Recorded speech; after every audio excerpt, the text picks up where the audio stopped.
Okay, the Human Relations Commission meeting, regular meeting of February 13th will come to order.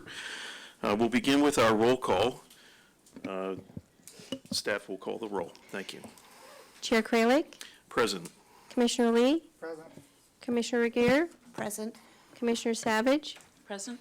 Commissioner Smith, Here. Commissioner Stinger. Here. Thank you. Okay, item 2 is agenda changes, requests, and deletions. And, you know, I understand that sometimes when we put together these agendas, minutes are assigned, and sometimes also people want to change the order of things for different reasons. So speak up and just go ahead and mention anything anyone feels should be changed, okay? I just have a request, which is also part of agenda. I would have preferred to have it scheduled, but being that the speaker's at a time when we had more time for this full discussion, because tonight we have an important thing about the election, which we only allocated 15 minutes for. So I would like to suggest that the introductions to our speakers and our thank yous are left very briefly, and we try to hold all our questions. So we limit our questions. Well, it's always beneficial to let the speakers speak, and, you know, I know if we can limit some of the questions, that it will move us along and keep to the time frame. Also, the introduction and the thank yous. All right, great, sure. Okay, oral communications from the public. We have 3 cards, but they're all to Aaron James. Aaron has identified parole and ITC. I'm not exactly sure. Sorry, my handwriting's not all that great. Well, come on in, and you have to. Yeah, he has a difficulty with his disability, so we're going to let him go ahead and sit at the table. And Thank you very much. yeah, if you press the button right there. How many minutes? 3? Yeah, 3 minutes on this one. You have 2 other comments. One is on item number 2, Mr. Chair? and the other is on item number 4, so just hold those other 2. Okay. I was and under the impression that the oral communication was 5 according to the agenda. It can be, if you want to spend that time, but we ask you to try. I try to do the best I can. Okay. One of my favorite books is Make No Law, the Sullivan case in the First Amendment. I always like to remind public bodies that the core principle of the First Amendment is the right to criticize public officials, to do that harshly, even unpleasantly. Now, it doesn't mean we need to do that, but when I hear civil engagement, sometimes what I hear is, let's self-censor. So that's just, it's a book that Anthony Lewis, who also wrote Gideon's Trumpet, it's a gem of a book if you want to know about the history of the First Amendment and what our citizens' rights are in that regard. Okay, I apologize, but I'm going to read a little bit here. This is a letter that I wrote. It's published in the Daily Post Monday, December 16th, 2019, called City, this is Daily Post, City Foot Dragging. Dear Editor, in response to the Post story on Saturday, more police secrecy proposed, quote unquote, I find it difficult to reconcile the alleged racist conduct of Palo Alto Police Captain Zach Perone and the systematic foot dragging by city officials in refusing to release this long overdue investigation. It's difficult not to conclude, that we are watching an ongoing cover-up. The alleged incident dates back to January 28th, 2014, nearly, and I had put 4 years, it should have been 6 years ago. Not only has the investigation not been released, but Captain Perone was rewarded with a promotion. The longer this incident is allowed to fester, the more likely it will catch fire with the public, the press, social media, and social justice groups like Black Lives Matter. If our city were really concerned with ending the long-standing animus between the African-American community and the police, the Perone investigation would be released immediately. So I started out with who's going to be the Mitt Romney of the Palo Alto HRC, and who's going to be the Mitt Romney of the Palo Alto City Council. Who will step up and lead a movement that demands that the city of Palo Alto Chief Robert Johnson, the city attorney, Molly Stump, our city manager, Ed Shikata, and our city council released the investigation regarding Captain Zach Perone. I really would think it would be important for all of you who were not present on December 16th, 2019, to watch agenda item number 16, where they were talking about the independent police auditor, OIR, and how they were going to take allegations of misconduct and categorize them either as personnel, which would then secretly go by way of the HR department, versus going down the normal path and letting our independent police auditor investigate the matter. It's outrageous if the allegations are true. And by the way, here's the paper that when it was finally leaked to the public back on May 21st, 2019. And we know what the story is, but is anybody going to take action? I know there's been some really brave people that wrote to the Palo Alto Weekly, but you'd need to watch December 16th, agenda item number 16, to see an exercise in obfuscation where the city council sat there for an hour and never asked the operative question of the executive members there, the police chief, Molly Stump, Ed Shikata, I hope I didn't mispronounce that. Not one of them said, when are you going to release it? When are you going to release this investigation? Now, the last time I was in an HRC meeting, I was sitting here with Zach Perone. I've always gotten along with Zach. That night, Susan Draymond wrote up about body-worn cameras. So it was a few years back. And I've talked with Zach about the homeless incident. But you know what? My sons are both African-American. They both grew up in Palo Alto. They both swim. And when I said, what do you want me to do about this? They said, Dad, what the heck? We've grown up in Palo Alto. They're not going to do anything about this. You go ahead and do your thing, Dad, but we're not coming down. And I want you to know what it feels like to hear that kind of language and have to talk to my boys who and had no faith in the police, and then hear that Zach Perone, who grew up here in Palo Alto just like I did, Pally High, gun high, doesn't want to stand up and at least explain it, because I'm for restorative justice. If the man comes forward and tells us what was going on, hey, I'm okay with that. I'm okay with that. But be man enough to talk to me. Sit down with your kids and my kids, and let's find out why you felt, okay, thank you very much. And I know that you have two other speaker cards Thank you so that much. will come up. All right. First line of business is to introduce Reese Levasseur, President of the Bay Area Western Chapter of the Paralyzed Veterans of America, and also Corey Amaral, Executive Director. And this is a discussion item for 20 minutes.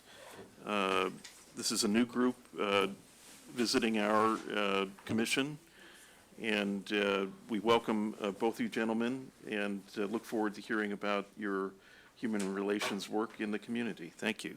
Thank you guys for the invitation. I'd like to introduce Corey Amaral, and he'll start off the presentation. So like Reese said, I'm Corey Amaral, the Executive Director for the Bay Area and Western Chapter of the Paralyzed Veterans of America. If you want to go to the next slide. So we're actually located in VA Palo Alto healthcare system. So we're actually lucky because we're the only nonprofit in the VA in terms of VSOs. So although we are in the Palo Alto VA, we also cover VAs across California and Hawaii. So we do have a big scope of how many members we do have across California and Hawaii as well. So like Reese said, he is the president and I am the executive director, but we do have 9 board members and 4 of them are elected as directors. So Reese is the president, we have Sebastian, which is our vice president. We also have Steve as our treasurer and Ken as our secretary. So our mission statement is all of our veterans have spinal cord injury or disease. They are seen at VA Palo Alto. We have members who go there for their annuals. So basically what our job is to make sure that our veterans have barrier-free access to healthcare at the VA. So we're fighting always to have specialty care be in the VA system. So I would I would like to talk a little bit more about the 8 mandated programs that we try to run through our organization. The first one is our membership. Without our membership, our organization wouldn't be around. So we want to support and acquire those members that have a spinal cord injury or disease. We also cover Hawaii, Guam, Saipan, and the Samoan Islands as well. We have about 500 and something veterans in our care, and there's 1,000 and some change that actually gets seen with a spinal cord injury at Palo Alto Healthcare. The other thing that we provide is this is the main, one of our good services, and that's the National Service Officer. That's the VSO. That's the gentleman that reaches these veterans when they first get injured, whether it's service-connected or post-service, or what we call non-service connection. They get to those veterans and explain what our organization does. They help them with their claims and benefits and what kind of program that they are qualified for throughout the VA, whether it's home care, bowel care, vehicles, the ability to get back into driving and continue with life. The other thing that we do is hospital liaisons program, and that chapter, part of our chapter organization, we do meals, we do holidays, Tuesday brunches. So when our veterans come in for their annual visits and they have to fast for their blood work, we try and give them something to do or meal to eat prior to lunch so that they're not starving. We also do bingo games and activities throughout the week or month with our veterans that are inpatients, to give them a little bit something out of their room, to socialize, to a lot of the information that our veterans get is information from veterans. So they get to learn more about how they can deal with life and how they can cope with this type of an injury. The other thing that we do is fundraising. So, of course, we have to fill our budget. We're right around $300,000 per year. We get a little bit of a grant from the national organization, and it's around $100,000. So we do a lot to try and make those programs beefier so that our veterans can enjoy those type of activities. So we do that through grant writing, our golf tournament, wine fundraisers, and our direct mail. The other bigger thing that we're going to be doing, and we're going to be doing that at the end of this month, is advocacy. So we actually get together with the congressmen and the senators and talk about a lot of the important problems and needs that are happening at the Palo Alto VA and also within the city and the towns. So this doesn't just help our veterans. When we advocate for the ADA laws and the Air Carrier Act and some of those type of benefits that makes the world more accessible and boundary-free, it doesn't just help our veterans, but it helps anybody with a disability. The other thing we do is sports and recreation. So we have 2 big events that our organization helps fund. It's the Winter Sports Clinic. So we send about 20 to 25 veterans to Colorado, to Aspen, to what we call Miracle on the Hill. This is an opportunity for them to learn how to do snow skiing, mono skiing, in a sled, without having to be standing. They can do sled hockey, cross-country skiing.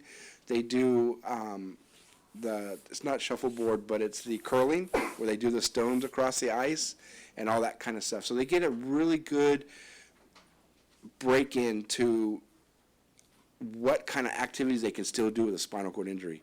And we call it Miracle on the Hill because these 2 opportunities changes our lives. For example, I served in the Marine Corps for 10 years. I'll go back and explain that. I did 10 years in the Marine Corps from 1992 to 2002. I saw the end of Desert Storm and the beginning part of Iraqi freedom. And I actually came home afterwards and got hurt on a motorcycle 3 years after I got out. So at the very beginning of my time as a civilian, I did not know that I had VA rights. Not being service-connected, I didn't know that the VA and this organization can help me. I happened to run into a person, got me into the VA, got me into Palo Alto, and it changed my life dramatically. I got to do kayaking. I got to do both of the summer and winter sports clinic. I got to ski. All those things that we did, because I went to Barstow when I was in the Marine Corps. We did cold weather training. We did skiing. We did, all that kind of stuff in the military, and it was just nice to get back into that type of a lifestyle, not knowing that I could still do those things. To the point now, when it comes to the sports and recreation, I actually teach disabled kayaking to our veterans. So I wanted to give back with what I've learned. Sorry, I the sports is my favorite spot. The other activity that we do is the summer wheelchair games, and this is our summer sports. This is like weightlifting, cross country, javelin, swimming, archery, all those type of summer sports, golf, and this year it's going to be in Portland, Oregon. It's going to be during July 4th of July weekend, so we're going to be in an awesome town and seeing the fireworks and having a camaraderie with other veterans during that time of a patriotic event and being able to compete and be with sports. The other thing that we do is research and education. So we help make sure that the staff, nursing and doctor staff, is well trained in the spinal cord portion of our healthcare. That makes sure that the veteran gets the utmost attention to make sure that we're not getting injured or going down the road of pressure sores and things of that nature, which is actually one of the things that when we go to the ER on the civilian side, that is part of what's happening. We actually get injured going into the ER because the care and their specialty is not quite as advanced as the VA healthcare. So it's really important to keep that VA healthcare. And then we also send staff to our PVA Summit and education and conferences. So we help offset their income to make sure that they're using their time to get their education and just helping them out. So we use communication for our newsletter, and that is in your blue bag. Our last month, we do that quarterly through snail mail. We're trying to save a little bit on paper by not doing it monthly or bi-monthly. But we do have a monthly e-bridge, which is our electronic emails that we send out monthly to our veterans and let them know what the chapter, the hospital, what's going on, where they can get things. And then, of course, like everyone else nowadays, we're always using Facebook, Twitter, and our website to get information out to our veterans. I'm just going to add on a little bit. So people do get confused. There is a national organization that started in 1946, which is located in D.C., but there are 33 chapters. And we are the one that covers Northern California and Hawaii. And it is hard because people look, oh, we donate to you guys all the time. But it's not. They donate to the national organization. So they get that confusion. We do have two different federal ID numbers, and so we just want to make that clear. The good thing is that we stand out up here in the Palo Alto because we try to go to all these events that, the chamber events and city events to try to get our word out. And the problem is there are a lot of VSOs out there, veteran service organizations, but ours is very specific for spinal cord injury. So I think it makes us stand out a little bit. So just added that. Go ahead, Reese. Yep. So that's pretty much our presentation at this time. So we will open up the floor for any questions. Okay, I'm going to just start with one question. I'm an ombudsman for long-term health care, and I visit several thousand patients in Santa Clara.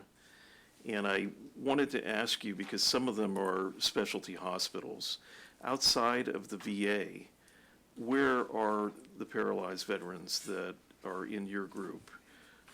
Do they stay in their homes, or are they in any kind of specialized facilities? So we do have some encatchment for veterans that are dealing with certain wounds and injuries that are in long-term care facilities to help them monitor and go through, work with those type of wounds that they can't help, change their bandages and stuff on their own. I don't have specific numbers, but with our organization, we try and get a lot of our veterans back to their homes. We want to make sure that their homes are accessible and that they can live with their family and loved ones and have that, because it's more, you have a better quality of life when you're in an environment that you want to be in. Do you have numbers? Or? So Valley Medical Center is the only other place in the Bay Area that does spinal cord injury, but we obviously want our veterans here in Palo Alto at the VA. Another thing is our SCI center is getting data. It's from the 80s, so they're looking to build a new one, and that will include long-term care, which is very important because veterans are dying in nursing homes because just the staff doesn't know how to treat spinal cord injury. So it's a major issue. But the good news is hopefully soon, you know how the VA works, everything's very slow, but we're looking for having those 20 beds in the community long-term care. Any further questions? Go ahead. First, I just wanted to say thank you for your service and thank you for all of the work that you're doing through this great organization. I have a lot of questions, but I'll save most of that. Hopefully, I'll be able to meet with you offline. But the first one, the one that I'm going to ask is regarding slide 9.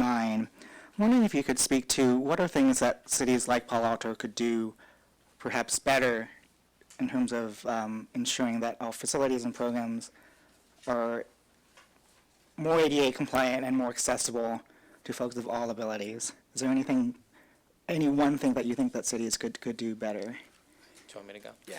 So accessible parking, that's the major issue we see every day. And yes, there's many accessible parking spots, but they're not van accessible. So the thing is our veterans are not able to get out of their cars because they have ramps or they have lifts. So that's one thing that we see all the time and that our members have problems with. Do you have anything to add? Sorry. I was thinking the parking, and one of my comments is even though we need specialty parking, realistically, we don't need that parking to be at the front of the building. We don't mind rolling through the parking lot to get to the store. It's extra exercise for us. But the biggest thing is that little space, the 70-something inches, so that our ramps and stuff can come out, and then we can still have room to get up it without the other car being next to us, is the real need that we need. And then, like everything else, it's always the painting. After so many months or years, the painting fades, that no parking spot fades, and 9 out of 10 times there's another car that parks into that spot that blocks us from being able to get in and out of our vehicles. Okay. Thank you so much for coming, and we really appreciate the efforts you're making in the community to help our veterans. Thank you for letting us present. Okay. We're going to move on to item 2, which is a presentation by Rochelle Tanner, Assistant Director of Planning and the Community Environment, on safe parking pilot program and next steps. This is a staff and Commissioner Lee item, so Commissioner Lee, feel free to introduce. Well, I was just going to spend a moment to just introduce my colleague Rachel, and so glad that she could be with us tonight. And it looks like another colleague is there who I may not have met before, but thank you for coming, for spending the time, and to share the information about what the council has given you direction for. Thank you for having us here. Is it okay if I unplug this computer and plug mine in, or will disaster happen if I have a PowerPoint presentation? I just want to make sure that it's all right.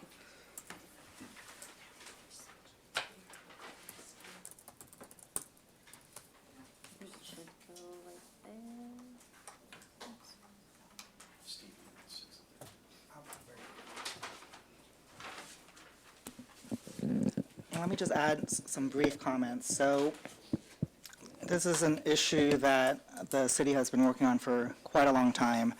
When I first joined the commission about 2.5 years ago, this was a topic that this commission discussed with the council during one of our joint study sessions. And at that time, a majority of the council thought that this was an issue worth re-exploring. And so I was very excited to see that Vice Mayor Du Bois and Councilmember Koo had put together a colleagues memo on this topic about 6 or 7 months ago, and I'm very gratified to see that council was very receptive to that and all of the work that staff has already done and will continue to do on this issue. As we know, homelessness in particular has gone up by double digits in Palo Alto and most communities in California. So I want to thank you in advance for all of your work and look forward to hearing what you've done so far and what your future plans are. So thank you very much for coming.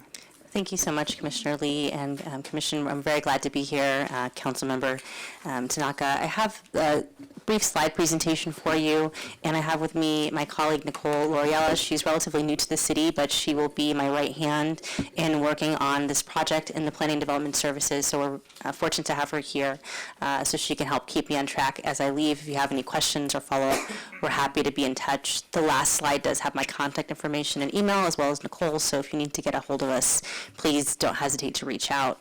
And thank you, Minka, for inviting us to speak here this evening. So I'm just going to kind of briefly share a little bit about the program as proposed. And I think at the outset, I would like to say this program really, I'm grateful that I've been able to do this work, but it really is a collaboration with the community. We, as the Planning Development Services Department and the city as a whole, are creating a process, a framework, for the programs to operate, but really it's going to be the congregations, it's going to be the nonprofit organizations that are going to make this thing work.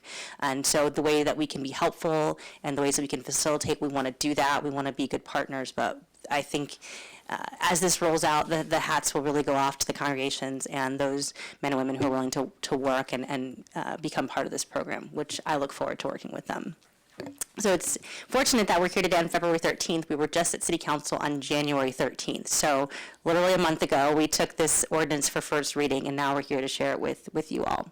So I'll do an overview of safe parking for those who may not know what it is and those who are watching at home and here, just to provide some background, talk a little bit about the City Council and the committee actions that brought us here, and then talk a little bit about the proposed Tier 1 program and the recommendation that we made to Council, which they fortunately made some amendments and then did pass, and we'll come back on February 24th. So safe parking programs broadly provide safe, secure locations where households using a vehicle as their primary residence can park the vehicle overnight and sleep in their vehicle. And so I think it's important to note that these programs, the impact that they have is somewhat limited. Safe parking programs cannot solve issues related to homelessness and folks who are dwelling in their vehicles. Addressing homelessness, including those who are dwelling in vehicles, requires a multi-pronged approach. This is just one part of helping persons who are struggling with housing instability. And even with an effective and successful safe parking program, let's say everybody who came to a parking lot found stable housing, there would only be a fraction of persons who are dealing with homelessness and a fraction of those who are dwelling in vehicles. So I think it's important to set ourselves up for what success looks like with these programs. Who is served by safe parking? There may be families that include minors, could be single adults, could be couples, could be several families together that are living together. They might be living in recreational vehicles, so often RVs are somewhat more noticeable because of their size, but folks are living in passenger cars, or living in vans, trucks, and the vehicles in many programs must be registered or insured, and the drivers must have a valid license. Now, all programs don't operate under that condition. Different safe parking operators may have avenues to help folks get insured, get registered, but that's, again, part of the goal is to ensure that the vehicles are operational, that they can be driven, and that if folks are leaving their parking lot, that they're doing so safely and, would not be, if they were in an accident or something happened, they wouldn't be injuring someone else. And where do these happen? Most safe parking programs, which it's been a uptrend in California and other coastal communities that struggle with homelessness to have more of these programs, they're often on publicly owned or publicly leased land, as well as congregations. And there is some exploration of whether or not private businesses or other land would be open to this. I think you can imagine some of the hesitancy that they may have, but certainly something that we continue to explore, and perhaps as these programs become perhaps not too common, hopefully we can stem homelessness so they're not everywhere, but maybe there may be some private sector partners who want to be engaged in this work. Some of the City Council actions and committee actions, so this started back in June of last year. As Commissioner Lee mentioned, there was a colleagues memorandum from Councilmember Koo and Councilmember Du Bois that was referred to the Policy and Service Committee to craft the program details. So in September, myself and I did a bunch of research, kind of looked at different programs, talked to program operators, especially City of Mountain View, City of East Palo Alto, understanding our two closest neighbors, what they've done, and brought forward kind of an overview of what are some of the programs, how do they work, how might we consider our program, and Policy and Services directed staff to return with a program for up to 4 vehicles, and that's what we're calling the Tier 1 program. So there's Tier 1, 2, and 3. So Tier 1 for us is this pilot program of 4 vehicles or fewer parked at congregations or religious institutions. We hope to see a Tier 2 program, which would be more than 4 vehicles, perhaps at congregations or other privately owned land. And then the Tier 3 would be publicly owned or leased land that the city or county and partners might make available for safe parking. So we want to keep developing the Tier 2 and Tier 3 while we are getting this Tier 1 up and running. We returned in November with the details for that program to the Policy and Services Committee, which Councilmember Tanaka, along with Councilmember Nis and Councilmember Koo, helped to craft and give us direction for. And then we brought that plan forward to the full city council in January, and for the first reading of the ordinance. It's anticipated that, on February 24th, 2020, the second reading will happen, and the ordinance will be adopted, and then 30 days later, the program is operational, the ordinance is in effect, and we can begin to accept our applications. So we are really gearing up towards that date. And again, I kind of went over this, what the tier 1, 2, and 3 of the programs would be. So just some of this will be redundant, but again, limited to 4 vehicles or fewer, parking lots of legal congregations and religious institutions. The programs can operate during the pilot period. The ordinance initially was going to expire in March 2022. The council did decide to strike that from the measure, but I think it's important to note that our goal is that by that time still, we want to have a full ordinance that whether it's we learn from this program and we revise the tier 1, we've added tier 2 and 3. So I think it's important to keep that date as that's our date to make sure that we're still in these 2 years working towards the next step. The approved permits are valid for 18 months, so once a congregation goes through the process to get a permit, it's good for a year and a half. It is subject to revocation, if an operator, for example, wasn't following the rules, if there were constant complaints, over a period of time, there is a process for revocation, but we hope we would not need to avail ourselves of that. And all operations are subject to application and approval. So we would hope to see congregations coming and working with the city, with their operators to get their permits, not just opening their parking lots to folks. And so that's kind of the process that we're hoping that we'll see. Permits can be appealed, and they're appealed directly to the city council. So I'm going to go a little bit more into the process. So if there are congregations listening or pastors who are here, you can think about how this might apply to your congregation. So the application is filed by the congregation or religious institution. Again, the permit is to that property, to that religious institution. And the application will include contact information for the congregation, obviously. And we want to see a signed contract with a safe parking program provider. Again, there are several nonprofits in the Bay Area in our region that are operating in this space, that operate, I think, Life Moves, Project Be Hope, Lots of Love, that we've referred to in our research for this program, and we hope that congregations will turn to these professionals who know how to operate these programs, are connected to our county social service system, so that the folks who are using this program are not just there overnight, but they're really connected to system and services that can help them find stable housing. And I think the good thing about that for congregations who are interested but worry how many volunteers are we going to have to organize and how are we going to set this up is that this road has been trod, and so they can work with these providers to help to guide them and use best practices.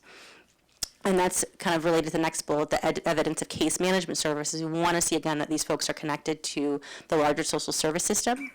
We're going to ask for a site plan, which will indicate the designated safe parking area. So if you have a large parking lot, where is the area where you are thinking these 4 vehicles would park, making sure that there's enough space between them so that people are not, packed in there, but they have some space for privacy, but also kind of co-located for safety and security, which again is a big part of this program, is helping people have safe places to park and helping them be connected to resources. We want to see restroom and hand washing facilities available to the participants. We would love to see folks have showers. It can be a big push or a big burden to have showers for only 4 households, but some congregations may have those resources, or congregations may be able to pool together. We feel that could help to enhance the dignity for the persons who are dwelling in their vehicles, but we didn't want to make that a requirement because that might be too prohibitive to kind of get this pilot going. But we do encourage congregations to make that available if possible. And then we would want to see adherence to all the standards of operation. And again, I was just speaking with a congregation today saying, well, did you have this in your standard? Did you have a rule about this? And I said, we really are setting the floor or the guardrails. And so if there are best practices that congregations and the safe parking provider want to impose, that's up to them. So for example, some congregations in Mountain View serve only cars. That is totally within their rights to decide we're going to serve cars versus RVs. And those populations tend to be different in terms of the needs that they have and the ways that they use the safe parking. So that's a decision that congregation with their provider are going to need to make. It's not a decision that the city is going to make on behalf of the congregations and the nonprofit that they work with. getting a little bit into planner land of what the mechanics are behind this. So application submitted, reviewed. It is approved under what's called a director's decision. So Jonathan Late, our director, myself and Nikki will present and say, we think they've met all the qualifications. This is a good application to approve. He'll review that, hopefully agree with us, affirming that the use complies with standards of operation, that the location won't adversely affect the health, safety, or welfare of persons residing or working in the area, and that the site is adequate in size and shape to accommodate the use. That letter of approval would be issued. That would go out to neighbors within 600 feet of the site, and so folks would be notified at least by that process. But we would encourage congregations again to work with their neighbors to do community outreach ahead of time, so that the first thing they get isn't a nice letter from the city, but is something that's coming from the congregation again on their behalf. And so neighbors would have the opportunity to appeal within 14 calendar days once the notice is mailed. And I'm sorry I neglected to take off that italicized thing. Staff initially did not recommend the 600 feet, but council did feel that was good in order to provide ample notice. Many of you may know that several years ago, this effort was underway, and as soon as a congregation said, we're going to be hosting safe parking, they got pushed back. They then reneged on that and did not pursue it. And so I think an overabundance of caution to let more people know, let's take the flack if people do want to push back, and that's in their rights to appeal. It will appeal directly to the city council, and the city council could either it'll be on the consent, and they could either side with the director's decision and say, no, we think that this is an appropriate place for safe parking to occur, or they could say, let's pull it off consent, let's have a hearing. At that time, they may, still affirm the director's decision, or they may say, no, we do agree this is not, with the appellant, we don't believe this is an appropriate site for safe parking. So that is the appeal process. And they'll be placed in the consent calendar. This is what I just said. And a little bit about the standards of operation. The hours are from 6 p.m. to 8 a.m. Again, this is the floor, so it might be shorter within that time period. It might be the entire time up to the congregation. No noise, audio, video, or other amplified sound can be generated that's audible outside their vehicles. Required rents for a toilet and hand washing sink. Partnership with case management. The contact information is posted, both contact information for the program operator, the police non-emergency number, as well as 911 if there was any type of emergency like that. That the premises will be maintained safe, cleanly, and orderly, and that the revocation would be, the permit may be revoked if it's found to be detrimental to public health, safety, or general welfare. So next steps is City Council will consider the ordinance on the 24th on the consent agenda. So if you would like to send a message to them, support, comment, or otherwise, you may do so. And then we will have a meeting with interested congregations and safe parking operators. We want to make sure that the application we set up, all the procedures we're going to follow align with what the program operators need and provide and what the congregations want to know. And then we'll finalize the application forms and begin accepting applications in March. So we are looking forward to that. And then I think we again want to be partners with congregations as they do their outreach. Any way that we can be helpful when they're meeting with their communities, their neighbors, we look forward to participating in that. So that concludes my presentation. Again, there's my contact information, Nicole's contact information, should you or others be interested in reaching out, and we are available for questions. Yeah, I just wanted to start out by asking you if you and Nicole can speak briefly about what brought you to do the work that you do. That's a great question. You can get ready for an answer to that yourself. I'll take it first. I know, right? Where to begin? When I was a child. Just a brief thumbnail of my history. I am from Michigan originally, and I've been in California for about 7 years. I came here after grad school to work in Long Beach, and then I worked in the city and county of San Francisco as a planner, and now here in Palo Alto. I will say specifically this work does hit on part of my past, which was community organizing, and the very first part of my career, working with congregations. And so I know the power that they have when people get together and decide they want to do something. It's pretty amazing. And congregations are pretty awesome. People just deciding, hey, this is what we believe in, put their money and their time into something, and they do these amazing things. I also, in that role, worked really closely with our local city and county government to try to work on policies at that time, we also had a homelessness problem. This is back in Michigan, my hometown. And so we worked really hard on a housing first policy was the program that we worked in. So it takes good people out of government and in government working together to make changes. And so that's kind of what I love to do. So this is definitely a highlight program.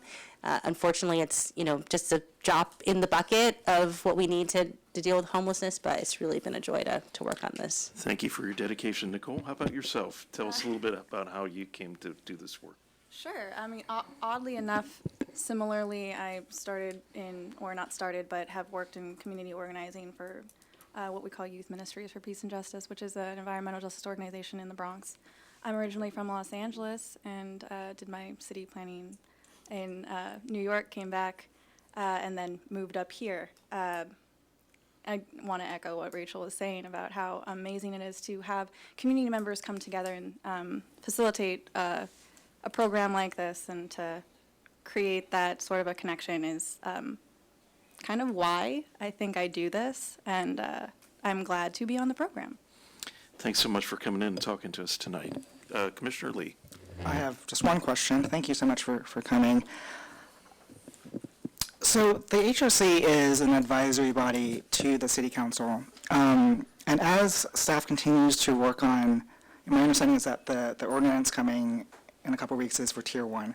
As staff continues to work with PNS on Tiers 2 and Tier 3 towards that sort of March of 2022 deadline, and this is a question both for staff and, we have 2 council members in the room.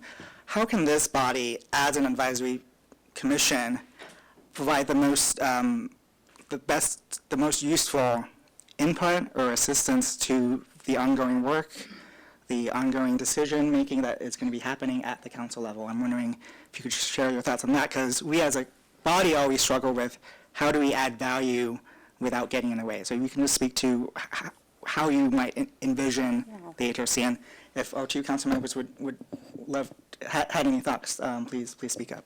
Thank you. Well, I'll take a swing at that question, and maybe Councilmember Tanaka wants to speak to it. I know Councilmember Cormack is also leading with Councilmember Du Bois an effort to look at our boards and commissions and try to think about how to ensure their maximum effectiveness, because all of you are putting in so much of your time into how to make the best use of that time and energy.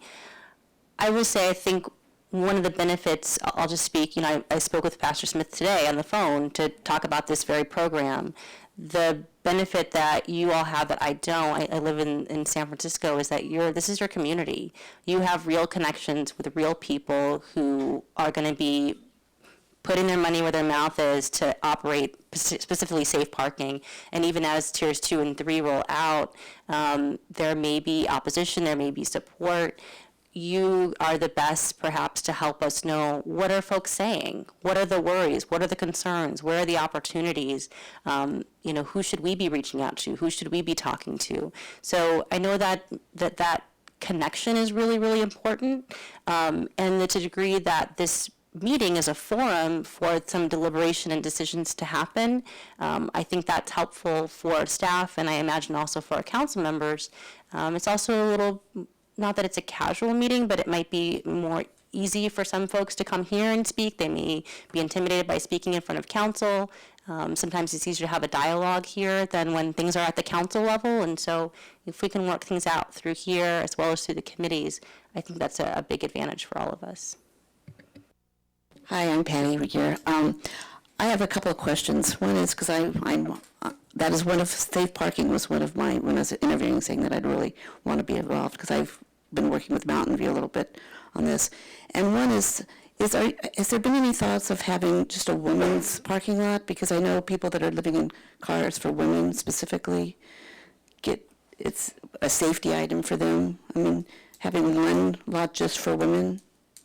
Yeah, before I answer that question, I don't know if Councilmember Taki wanted to speak to the previous question about how the HRC could be most helpful. Sure, yeah. So this is my first HRC meeting here, so I really appreciate you guys inviting me. And I'm actually glad you guys have this on your agenda because I actually think that you guys could do a lot of really great work here that could help us on council make better decisions. So, I think Tier 1 is just kind of like the basics. There's a lot more that we could potentially do as a city, but we want to make sure we do it right. As Rachel spoke about, a similar idea happened in the past, and it was a lot of controversy about it. And so I think for this program to work well, there's a lot of detail that has to happen right. And I think the big advantage, kind of staff said, that you guys have is that you guys are very connected to community, right? This is kind of your bailiwick, so to speak. So, on council, the thing that I would really like, if you guys could do, is get feedback from the community. So I think this is just now starting to get out there to the community, but if you guys have really deep personal networks, you can reach out to the people in the community, kind of get their feedback on what they think, what are some of the issues they see, what's good about it, what's bad about it. I think really understanding kind of all different perspectives and doing that kind of footwork. Because I think it's kind of hard for staff, because they only really hear inbound. But you guys could do outbound. You could hear the voice of the average Palo Alton.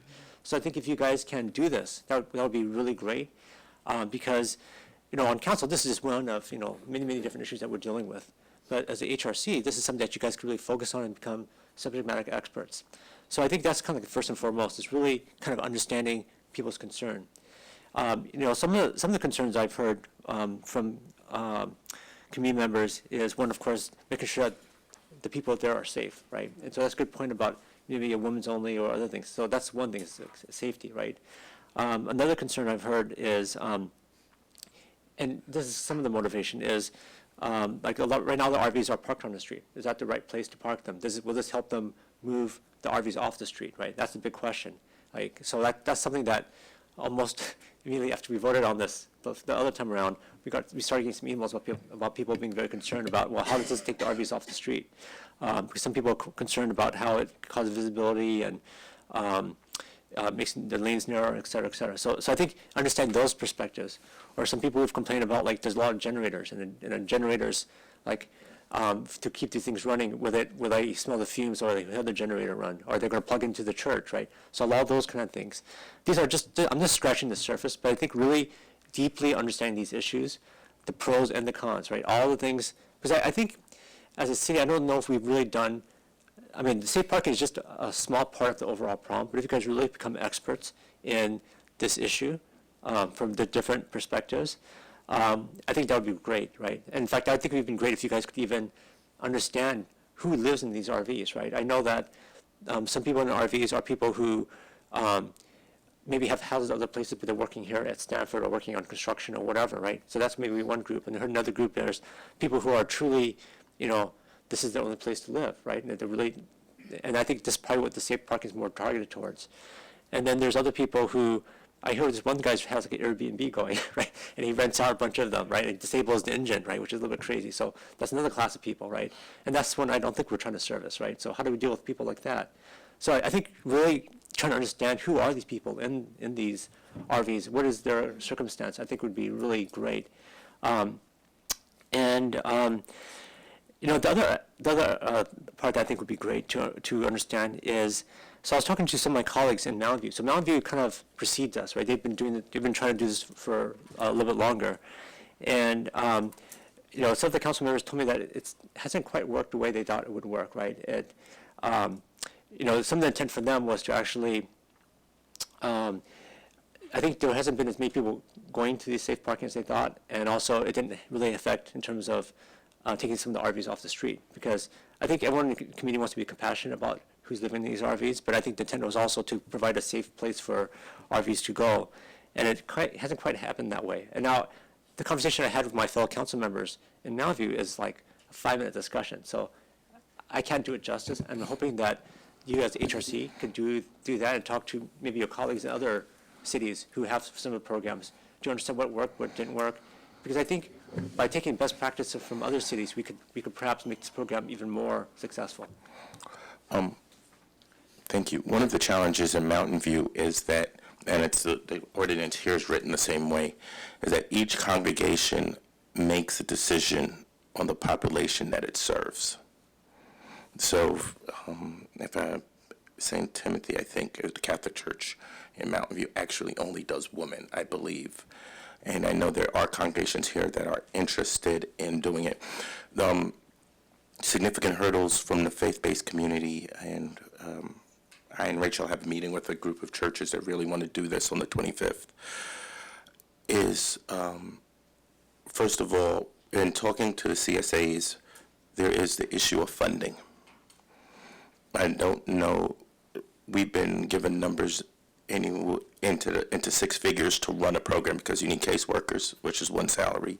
You need people to monitor facilities, XYZ, because churches don't have case managers. So the question becomes, how do we fund the program?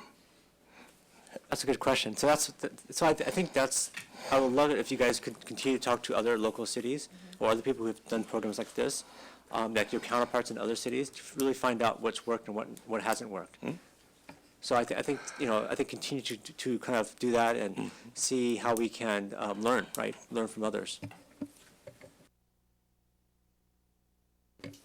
Available for any other questions that folks might have. Well, it sounds like this is just the start. Indeed. Valerie, would you like a question? I do have a question. I understand the communication. First of all, thank you. This is an excellent presentation and an exciting first step. Yeah. I saw that you had the communication to the neighbors that a program was going to be instituted, but I wondered if you also had some thoughts about a PR or communication plan subsequently to put some articles in the press. Yeah, I think that's Talk to next door. Yeah, and I think in terms of letting folks know that the program's available to get applicants, or just kind of throughout the process, is that what you're thinking? I was thinking that in the past, some of my neighbors and some of the letters to the editor I've seen in the paper have been negative, and I think that maybe there can be some proactive Positive. to set the communication, tone so yeah. that we help people understand what's the Yeah. upside of a program in this community. Yeah, I think that is a great suggestion. I think that, kind of my mind is firing in terms of the previous question, in terms of what's a role the HRC can play and the congregations. I think as staff, we have to walk a fine line as being, servants of the public and advocates and implementing what the city council has directed us to, and at the same time, trying to be fair. And so I think that's a great role for HRC members, if they're supportive, to be authors of those letters to the editor, to try to explain more about the issue. We can certainly provide information as staff and kind of explain. I think when folks don't know what to expect, there can be a lot of fear when they don't know who it is. But hopefully, by the fact that it's for vehicles, folks who are already dwelling in their vehicle, and so whether they're in this parking lot or parked at the curbside, there may not be a difference for the homeowner or the neighbor, but there's a difference for that person in that, they feel safer. And so how to kind of think about this maybe in a more rational way than like oh my gosh, what might happen next door to me kind of way. I'm looking forward to speaking with congregations. One thing that came to my mind today is a lot of our congregations are on Middlefield Road. And so if there are several that choose to participate, some members of the community might worry about over-concentration or things like that. And so I think there's got to be a concerted effort on the part of those congregations to really do some proactive outreach and some discussions with people who live nearby and kind of maybe in the broader local media to help to assuage some of the fears that may come with the programs rolling out. But I think that's a really good point. We did our city communications team did draft a blog post. They're trying to do more blogs and kind of try to be more on social media, and so there was a post about this program. So hopefully once it rolls out, we can kind of keep some of that going as well, proactively. One of the reasons I ended up talking to Rachel today was because 9 of the churches that basically are on the Middlefield corridor, we know at least 1 or 2 that have the congregational wherewithal and will to do it. And one of the things we want to do is set up a public open house meeting before we even get to doing applications. Because I think there's a little bit of distrust if you do the application and then say go along. But we're trying to do something in the March timeframe that is an open house and have people from the community really come in and have dialogue. One of the I think, significant challenges, if we read really in depth in the on the post that we see in the Palo Alto Online Daily Post, is there is a lack of clear understanding and information, and a lot of vilification and othering of the homeless population. Like, so part of the thing we would love to do in that is have like some of the county statistics and other things that humanize the people. So hopefully on the 25th we'll come to a better date on when we can do this. But I think we want to see one or two places, not like 7 churches or Middlefield have it, because different churches have different capacity. But we at least want to get one church off the ground and start the process and see what happens and see how it works, and then start building from there. Yeah, excellent. One thought I had was about Hotel de Zinc. I mean, do you know how many fellowships use that now? I Like don't. I know that it rotates every month, but Right. I'm not sure the number of congregations that are participating in that. Because those neighborhoods are already used to having somebody, is what I was thinking. Yeah. No, it's a totally different thing, but I mean, but the neighborhoods know. And one thing that I've heard too is, have you thought about having a mechanic? Because that's what I've heard some people's concerns are, is the car won't start that day and they won't be able to leave. Yeah, I think again that would be something that the programs would need to work out. So That's I the know CSA. some do have relationships with mechanics and try to offer those things. 'Cause, I mean, it is really hands-on. I mean, talking to some providers, it's like, what does that person need? They need a mechanic. This person needs work boots. This person needs a bus pass. I mean, it's really trying to meet the people where they are with some things that can be too costly for them, but not a big cost, like in the grand scheme of things. And so they try to provide those services. The CSAs do provide mechanics because squatting laws in California, if people leave their cars on your property too long, it ends up causing a ton of issues. So part of what the CSAs have to do is have some sort of resource to move the car. Well, thank you very much for this wonderful presentation. Thank and also you. for your dedication to this issue. Look, you have one card for oral communications. Okay, I we believe. do, on item 2. So, Aram, go right ahead, please. Okay? So, in the, Can you wait, Aaron, till you sit down, just so we can hear your voice? should I hit this button again? Yes, please. So there was an organization that I was part of, it was first called Community Cooperation Team, then Stop the Ban. Originally, the city council back, and here's a piece that I wrote during that period. Actually, there was a struggle over wanting to ban vehicles altogether in the city of Palo Alto. They passed that ordinance. Liz Niss was one of the people that led that charge.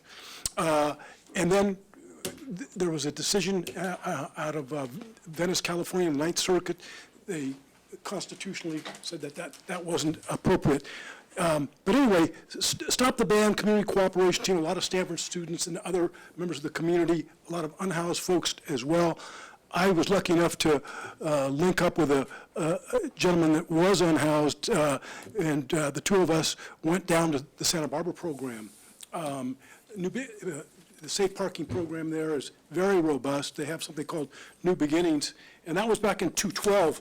And they really stress the importance of rolling it out with lots of community awareness, because absolutely you're going to get the fears in the community. To answer one of the questions you put out is, they have a robust program for women in different parts, women and children, men, and it's really, really nuanced. You start drinking, you're out of the program. You're starting fires outside. So it's really monitored. Caseworkers are great. You got to have that.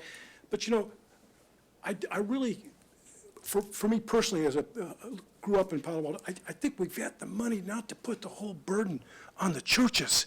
We had such a struggle, and there was so much resistance back in 2012. Nobody wanted this. And the Ninth Circuit came down with a decision to change things. And again, you've got a lot of legal problems when you try to prevent people from staying in their vehicles on the street, when you're just going to push the problem on. I remember Justice Mosk, in a dissenting opinion out of a Santa Ana case, talked about ultimately what are you going to push people into the ocean from one to the next. So I recommend you roll it out slowly, but you don't put it all on the churches. You go down to Santa Barbara, you call I think Christina's still there. It's Christine Swartz, Executive Director, their people. And then we actually brought down some counselors from that program. We had 100 people meet, including then City Councilperson Karen Holman, in the city. But the resistance was unbelievable. We contacted 41 faith communities in Palo Alto over a long period of time, maybe 2 or 3, and the wealthier the community I found, the more likely there was going to be pushback. I don't know why that is. But I really appreciate what both of you had to say tonight, and I commend the HRC to take that on. I moved recently back to Palo Alto, and a lot of my stuff on homelessness and legal stuff is in another box, so I got to bring that back. But I'm happy to sit down and talk with anybody about the 3 or 4 years experience that we had here in Palo Alto, and why finally, we disbanded. But, at one point they said, why don't you guys run it, stop the band, we'll give you $500. This is the city of Palo Alto we were dealing with. I was like, okay, we're gonna run it. So I really think we have to have some city employees involved in this, caseworkers, if we're gonna be serious. I don't have to tell you, you all read the paper, how dramatic the problem is around unhoused, people living in the streets. And for every person that doesn't live in their RV, they're gonna be out in the streets. And then we're talking the cost of emergency room, the legal system, it just gets more and more expensive. So I just commend everybody, and I think Councilmember Tanaka's correct. You gotta educate, you gotta talk, but I also think the city council's gotta take their share of the responsibility. It shouldn't just be on the HRC. You all need to have a forum here at the city council chambers just on this issue, so we can get educated en masse, bring in some experts on the subject, including people like Chuck Chigoda that have lived in their vehicle here in Palo Alto. So you've got to get participation from the people that are most affected. That will humanize. I know there was that word used. If we really want to humanize the unhoused, you'll find out that in most places, it was interesting, in Santa Barbara, like Palo Alto, most of the people that are unhoused live there, grew up there, and it reflects the demographics. We pick Santa Barbara because it's quite a bit like Palo Alto. So anyway, that's what I would say, and I commend the city for doing this, but boy, the city needs to put some money into this, and it shouldn't be all on faith communities. It's great when they can do it, but sometimes things don't work that way. There's just a lot of, okay, thank you very much. Well, thank you for those thoughts, and I appreciate your paper that you've forwarded to our attention. Thank you. So now we're going to ask Mary to hook us up to the video. Let me give a short introduction to this. As you all know, my daughter Abigail, who's visited here, is from Wuhan. And when the crisis started with coronavirus, we follow the news very closely at home. We all have been to Wuhan and to the train station there, and we've seen the city. It's a crisis that has dominated the news. But some of the things that concern us as the HRC are not necessarily public health, but a focus on backlash in the community, something that's called coronavirus hypervigilance and actual shunning of people that sometimes could be felt to border on racism. And that is something that really concerns me just by watching some simple events that have taken place in the last several weeks. So my children do go to a Chinese immersion school. They share that school with a German international school. Their events have been canceled. They've had restrictions on parents and grandparents, and some of the grandparents are at home and unable to pick up the children. It's not really clear to me that a lot of these restrictions, which were developed on the fly, are things that are based on science or fears that are not really grounded in science. And so I saw this issue and I included it in the public health, and I am thankful for Commissioner Stinger for seconding this speaker. Dr. Karen Eggleston is an infectious disease expert, and I think it's kind of important if we think about this issue, because it's been in the headlines, but it has impacted our community, businesses. If you just think about the high-tech businesses that have had difficulty with their supply chains, the economic impact is there, but the human impact is there as well. There's a lot of people in universities. I saw on the news in Berkeley where they did a presentation because some of the students that came back from China were asked to isolate themselves without any kind of reason other than they were from China. And some of the things that are happening do fall, in my view, into hypervigilance. There's another reason that I put it on here, and that is vulnerability of populations. And as you know, I do go out into the community as a ombudsman to long-term health care centers, including health care centers where there are Asian nurses and doctors that are impacted by this. Also, those communities, they include Alzheimer's patients, they include long-term care patients, and I don't know how prepared all of those facilities are in terms of connection with the public health department, but there's an awful lot of reliance, and the question is that reliance misplaced or not? There's been some underreporting that has been noted in the media. Yesterday, I think there was a spike in cases reported, including deaths in Wuhan. So this is an unknown or novel virus. It's known now, but the treatment is unknown. There's no vaccine on the horizon for the next 18 months. And so it raises a lot of questions. And so I'm concerned about the vulnerabilities, concerned about the human relations aspects of shunning, particularly in our own community. We have a big community of Asian folks. And in my own household, you know, I think one of the things that my daughter said to me was, "So you're not going to talk to me now because I'm from Wuhan." And that was just an outburst that happened. And we talked a little bit about it, and I think there's been some concern, you know, on the playgrounds, even with kids, some bullying and other things that have gone on. So that's why I wanted to start with some knowledge base. And I want to hark back to our offsite program briefly. We set up a process not to take action right away on items. We set up a process to begin to discuss, and that's what this is. It's more of a kickoff. We're open to ideas, and I know Steve has expressed an interest in public health, and he's also part of the initiative as a commissioner. I found that out today. I'm sorry about that, Steve. So I do want to ask for ideas and ask that you listen and certainly communicate those ideas once you hear the speaker.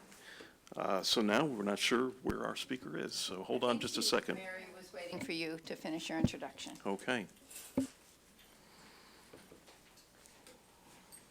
And I should mention that Dr. Eggleston is in a quarantine right now, so she can explain that a little bit as well.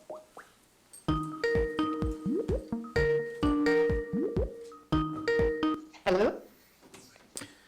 Doctor, this is Gabe Kralik, the chair of the Human Relations Commission. I want to thank you for appearing on video tonight. I did a brief introduction as to some of the human relations concerns that we have as to vulnerability of some of our populations and also some of the social issues associated with shunning and hypervigilance that concern some of our Asian community members.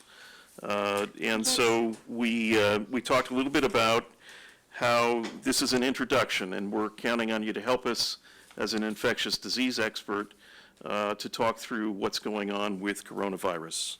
So thank you very much for coming.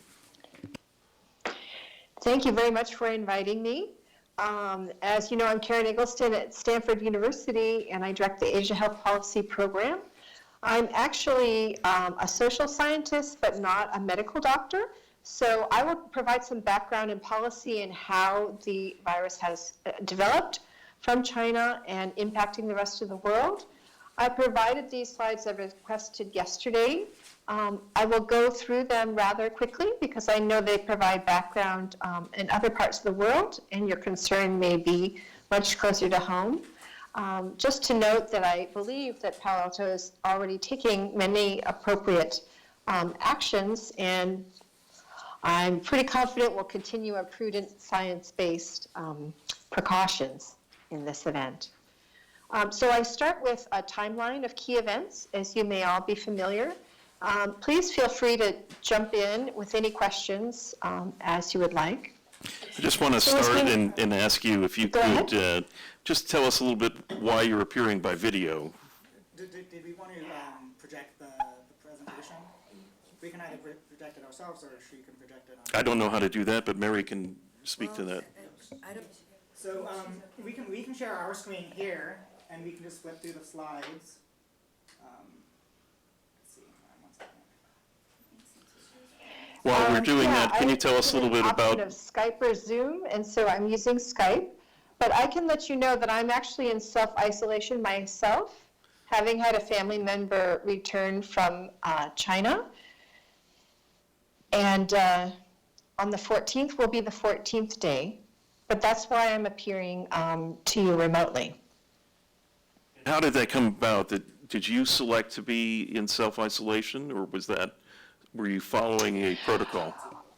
Well, as you know, things are evolving quickly. So actually, the day before the family member returned from China, which was already earlier because of flight cancellations, et cetera, just the day before, Stanford come out with a policy saying that everyone who is a family member of someone who returns from China, I might note anywhere in China, not just Wuhan, should work from home. I took the decision at that time as a family that the member would be isolated. At that time, the school district actually had not yet come out with a policy, but I figured we deserved to give the whole community the same kind of protections that Stanford was saying was prudent. So that individual has been self-isolated since returning home. Thank you very much. We've got your screen, and we've got your presentation in front of us. Please continue. Okay, so as you know, it developed in December in China, and there were communications to the World Health Organization and other international organizations about the nature, although it was not declared an international concern, emergency event of international concern until the end of last month. There was some controversy about how it was initially handled in Wuhan. You may have seen recently that there was some turnover of officials there. I can talk more about that if you're interested. But the thing to note here is that drastic measures have been taken, like a cordon sanitaire of the whole city of 11 million of Wuhan and other areas within China, as well as shutting down much of the international travel. So I'm now on the slide that goes through January 30th. You will see that those are the first cases of U.S. transmissions. And moving to the last part of the timeline, you see that the very end of January was the WHO declaration. And as of, I'm going to flip next to the current epidemiology. Again, this was as of yesterday when I sent the slides. I just checked, and it's over 64,000 confirmed cases now globally, the majority of those in China and in Hubei province, with over 1,300 deaths. Often not quoted, there's been over 7,000 who have recovered. And a scattering of cases here in the U.S., I believe 15 at the latest count, including 8 here in California, although these can change quickly. So showing the current epidemiology and the map on the next slide, We know that the epicenter had been in Wuhan, and it spread from there from travel and individuals, and there's been human-to-human transmission in other parts of the world. That's why it was declared an international emergency of international concern. This gives, one can easily follow the numbers through the WHO or other sites that follow the evolution of this virus, which has been dubbed the COVID 2019 for coronavirus disease 2019. So I have a few other slides about the social and economic costs, but those are quite uncertain at this point because, as you know, it is still evolving. And while there's been international sharing of information, a lot is still not known, both clinically and epidemiologically, as well as the social and economic costs. I will just emphasize that unprecedented public health measures that have been taken have led to complete lockdowns of millions of people in cities in China. It's unclear of the eventual extent of deaths and other social and economic costs from that, but it does have ripple effects throughout the global economy, as you all well know. I won't go in detail through those cost estimates because we know they're all so incredibly uncertain at this point.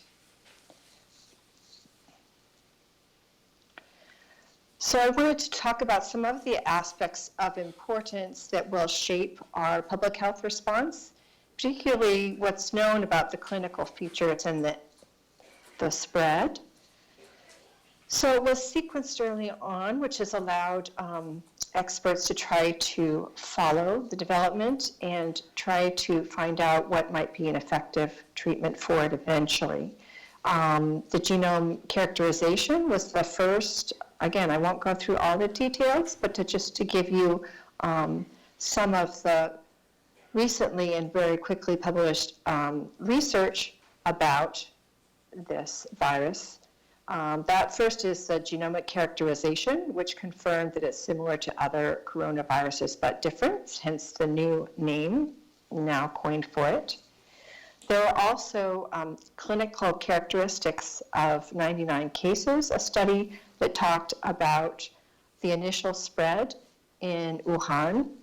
And we know, as for many viral cases, that the most vulnerable are those who are older or have coexisting conditions, and those were some of the first lives lost to this particular virus.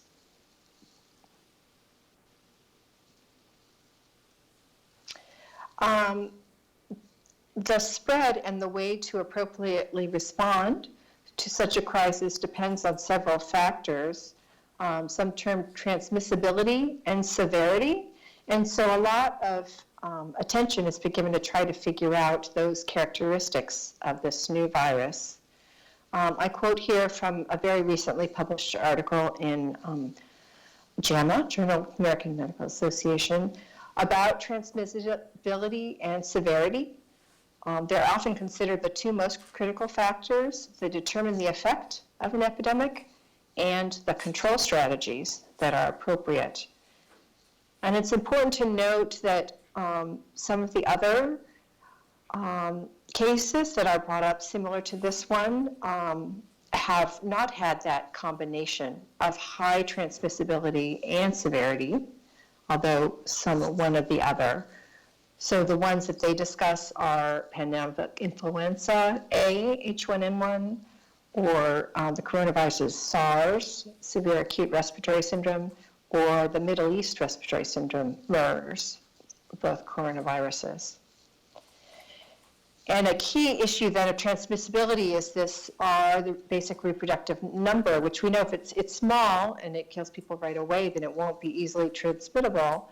But if it's greater than 1, we know it can have sustained transmission. And we know in this case that it is indeed greater than 1. At least the current evidence suggests that it's between 2 and 3.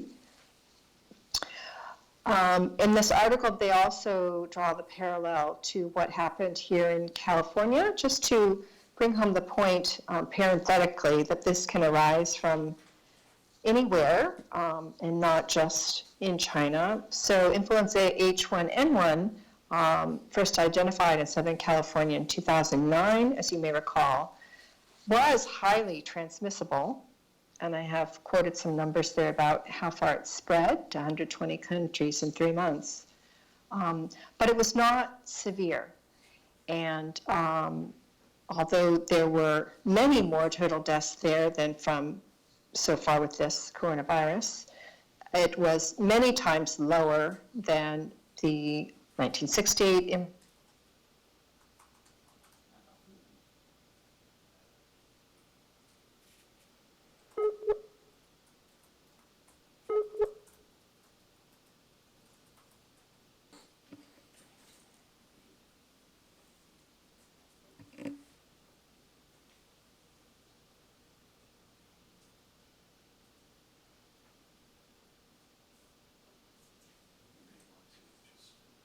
Oh,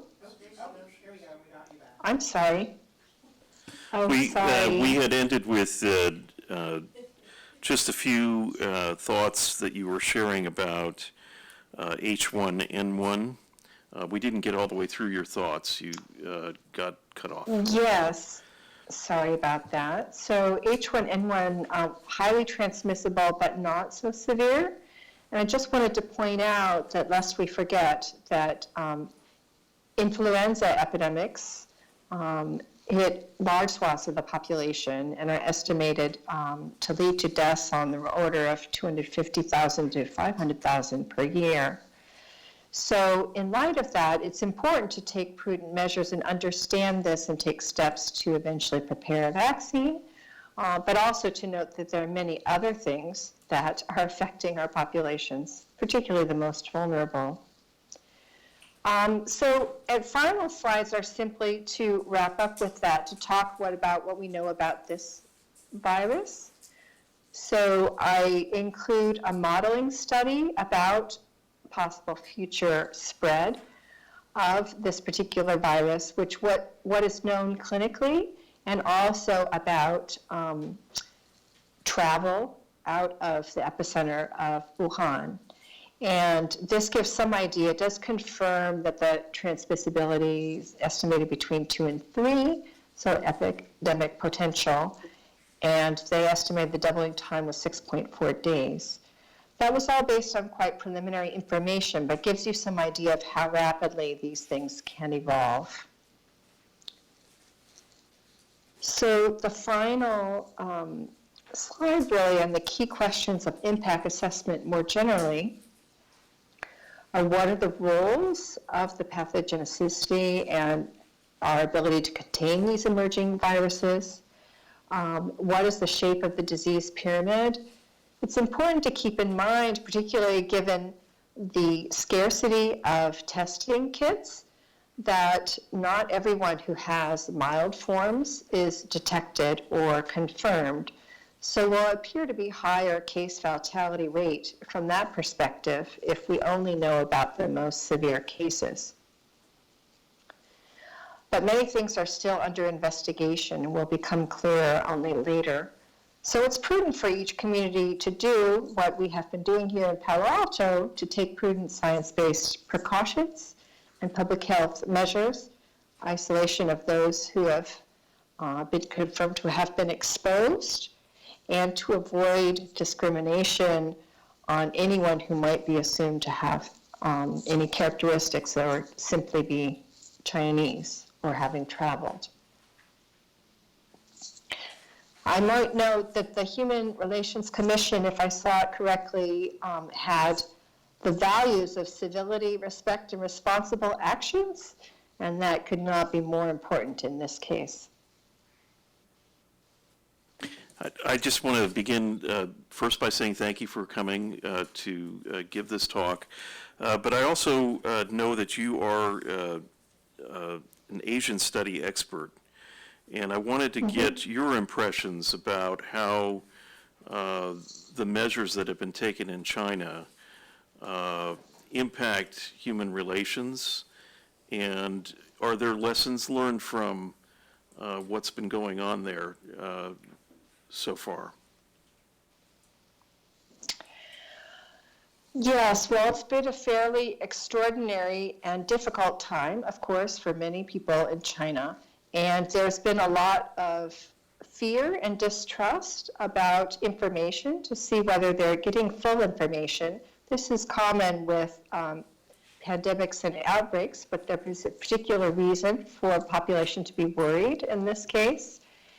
And that has precipitated both unprecedented public health measures of isolation and revealed a lot of inherent weaknesses. So the healthcare system in China is much, much stronger in many respects than during the SARS outbreak. But that doesn't mean that it can't still get worse before it gets better. And there are millions and millions of people now under lockdown and very stringent measures. And many of those are quite appropriate. Other ones are less clear. There already has been a shakeup of some local officials replaced, and the tragedy of healthcare workers themselves, some of them trying to tell the world about it, having died themselves.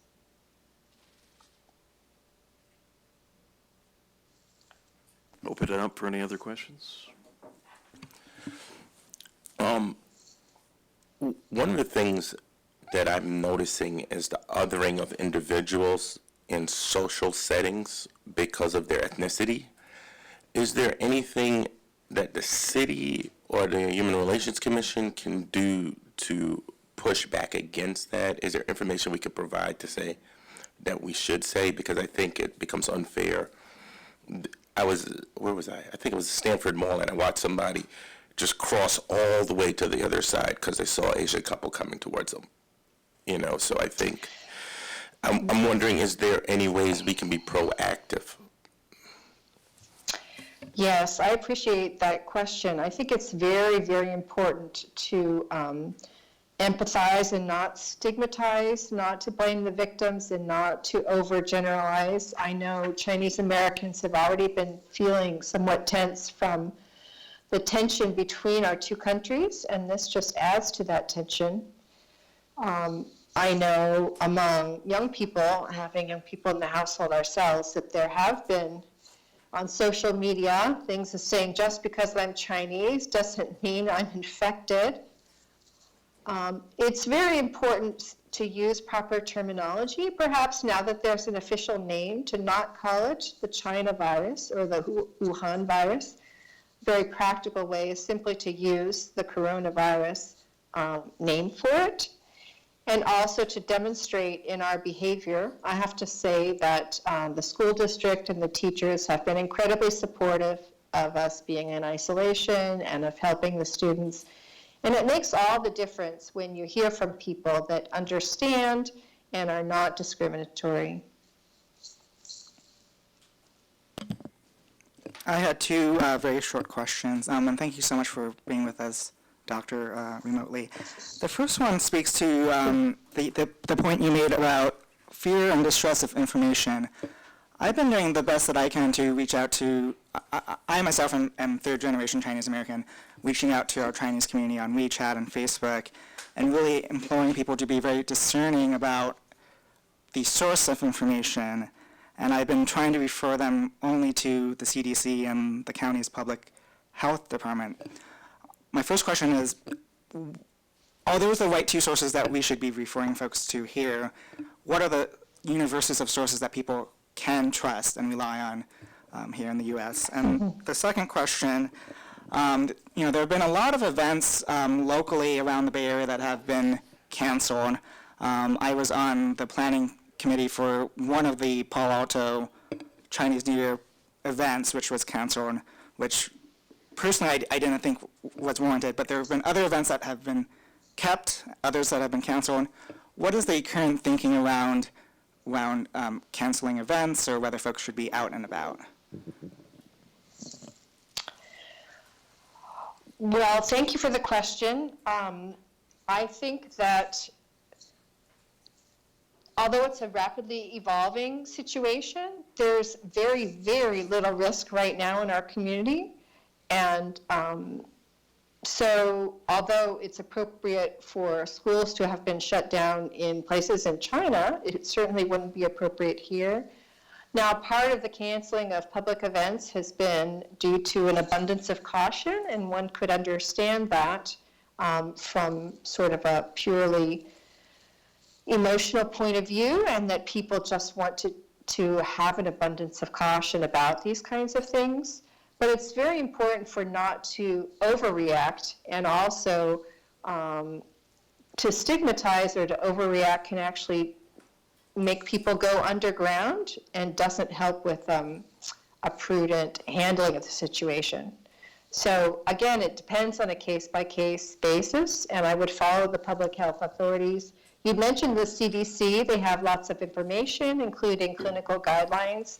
There are many very able clinical providers in our area that stand ready to give advice and are already preparing in case more cases will be found in our community.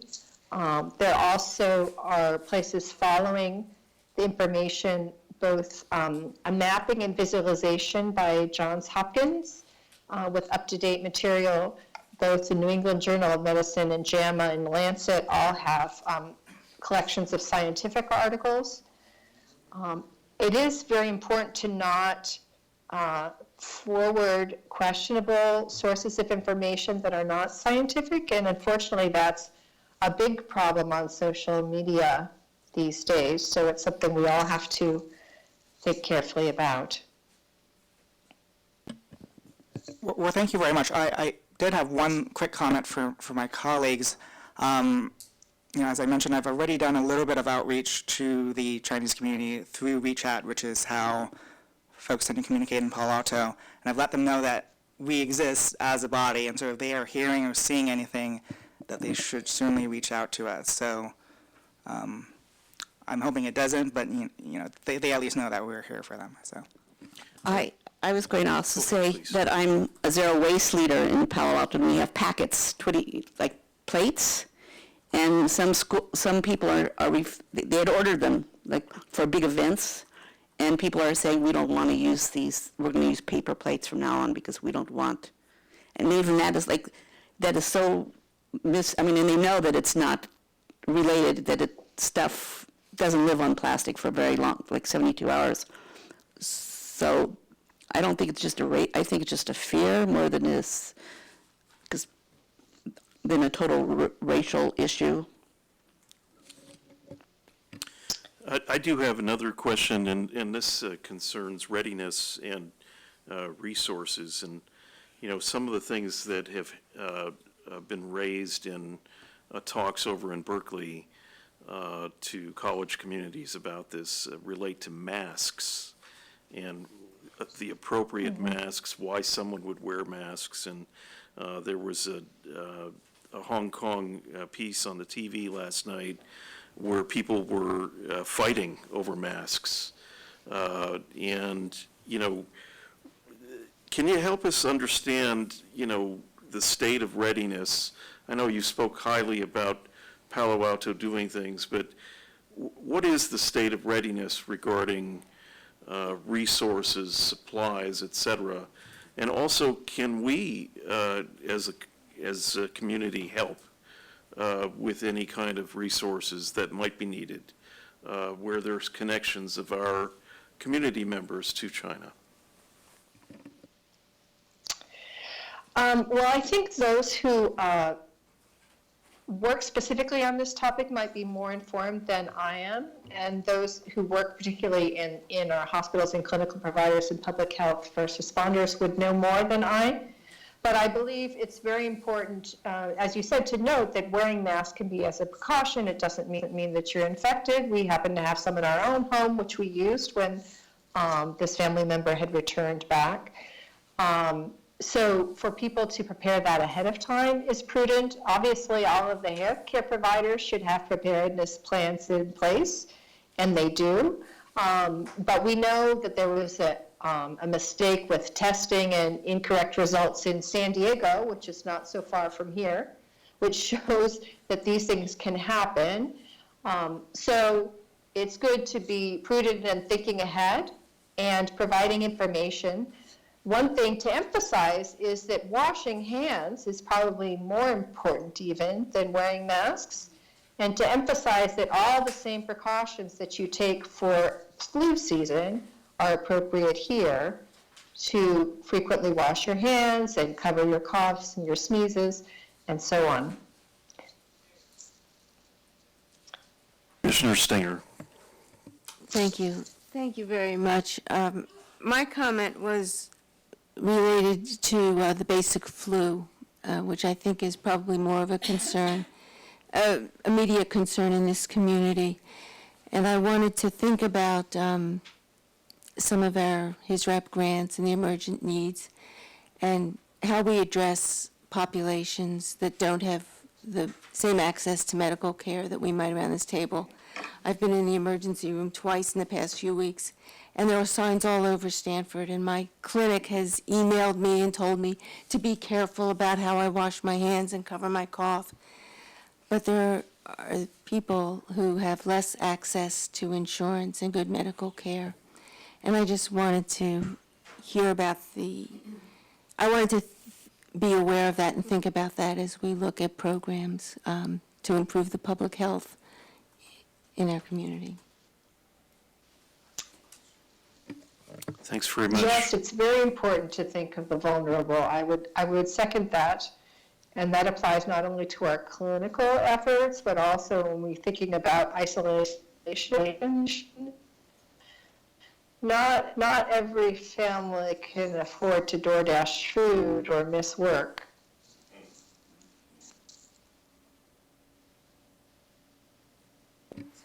Doctor, this is a very timely topic, and you came to us on very short notice. We want to say thank you for what you've presented tonight, and we hope you will stay in touch with the Human Relations Commission. Well, thank you very much. It's an honor. Okay. Bye. Bye-bye. We do have a comment on item number 3 from Aaron James. Aaron, you're ready. Thank you very much. Boy, what a timely subject. I know when I was working for the Public Defender's Office, Jose Villarreal, who was the then public defender, asked me to go to a conference, and it was featured around a film called The Color of Fear. And the producer of the film was a gentleman by and I hope I've got this correct, Lee Manoir, and he was a Chinese American who was raised with a family that had a Chinese restaurant. And he decided he was going to do this film because his parents had trained him when he was a youngster to do all they could to discourage African Americans from coming in the restaurant because they believed that would be bad for business. I have 2 African American sons. For a very long time, they were living together with their mom here in Palo Alto in an apartment. And I was driving one of my sons back from Bull Park. We were just done a walk, and the Palo Alto police were there. And there was an Asian woman standing next to the police, and I walked up, I said, what's going on here? Well, she just saw 2 black men go into that apartment. I go, oh, really? Those are my sons. So it's a difficult issue. I've got a friend that lives in a facility here in Palo Alto, and it's a predominantly Asian facility, and she's afraid to death of the virus, because everybody needs to understand it's not about the race, it's the virus that people need to be afraid of. But she's been trying to get information from the director of the place, the low-income place, and won't give it out. And of course, that's going to create panic. And the other thing that I've heard as a community activist is some of these facilities seem to have been driving people that have grown up in Palo Alto, particularly African American and others, out of the facilities. And then all of a sudden, there's people from other countries, Russian, Irish, Chinese, that are in those facilities, and people are wondering, why is that? Why are we excluding folks from the area? These are all really boiling questions that, Gabe, you've raised. I'm sorry, Gabe, I don't know your last name, so if you can give Gabe's fine. That's okay, okay. Gabe. So I really think there's not a hotter topic now than this. I have it, my wife's son, long dreads, African-American, lives in the city, lived in the Excelsior district. And guess what? A lot of Asian folks there. He loves to get to know people, but they walk across the street to not have to interact with him as an African-American. So the issues that we're hearing are, you know, applicable to everybody in our community. That's why I think the color of fear would, if you can get a hold of it and you can do a forum around that, because everybody, whether they're Jewish folks, whether they're African-American folks, Italian, Native Americans, they were left all out. The group included some Native Americans, I remember, at the forum, and they were really upset because they had all the traditional minorities that we think of, but no Native Americans in the film. And they wanted to know why they weren't included. So the forum started a very hot thing. So, but I think somebody has to have the courage in the Human Relations Commission to go to the different facilities in Palo Alto, the low-income housing, and find out how the people are feeling about this. Because from my friend, who's a senior like myself, there's a high level of panic. They don't want to give information about people that may even be isolated as we speak in those facilities. And I just think that leads to more panic, more fear. And I know, I think we just have to reach out to our neighbors, regardless of what their race is, and say, look, this is about the virus. It's not about the race. Anyway, that's my 2 cents on the issue. Thanks for your comments. We're going to move to item number 4, the Human Relations Commission elections for chair and vice chair. Consideration of a recommendation to move and hold new elections at June retreat when we have a full 7 members. I'm going to refer now to staff to direct us at this time. Sure. So thank you, Chair Kralik. So this is an item that was pushed forward to this, to tonight, as the decision was not made at the last meeting. So there are a couple actions that can take place tonight. One is revisiting the election of the chair, and those would be the same 2 candidates as they were last month. If there is a request and a motion that passes to open up nominations again, that could happen, but the referral was to just take the 2 nominated individuals and to vote again tonight. If whether or not the chair, a decision on the chair is made or not, the HRC does have the prerogative to do elections for vice chair. So those, and you also have the ability to make a decision if you would like what the term would be. So if there is a decision, for instance, to move the elections to the June 2020 retreat, if a decision cannot be made tonight, the HRC could consider that a vice chair would serve only until that June meeting, or a decision could be made that that person would serve until the full, their full term would be over. So that would be January 2021. So at this point, I would recommend that you first address the issue of chair, that you have a discussion if you feel the need is, or go directly to the vote for the chair with the 2 candidates that you had last time. And then after that, then the HRC can make the decision. They can go straight to the recommendation of moving it to June 2020 if a decision is not reached, or you can move directly to discussing the vice chair. So there's a little bit of flexibility in the order there, but the first order of business would be the election of the chair.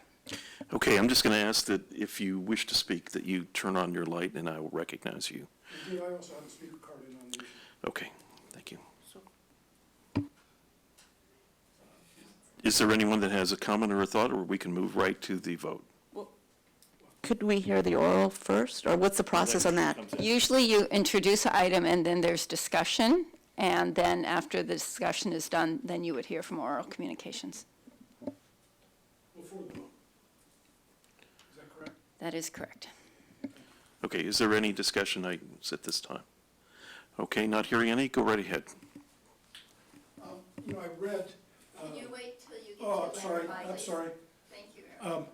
I read all about the controversy, and, you know, as a citizen, and with what's going on in Washington, I was like going, huh?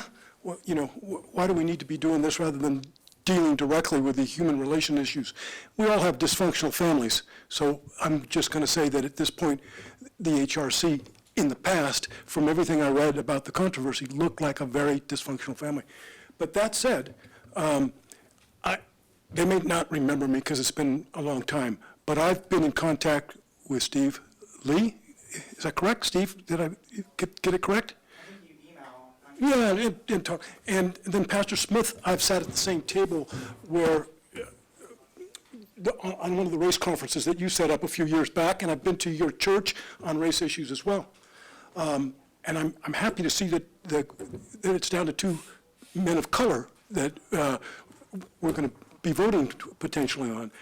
But what I have to say, because I really admire both of you equally. You're both advocates for stuff that I feel strongly about. So as a public defender, I used to have clients who didn't always make it to court on time. And I would tell them, the judge is not as patient as I am.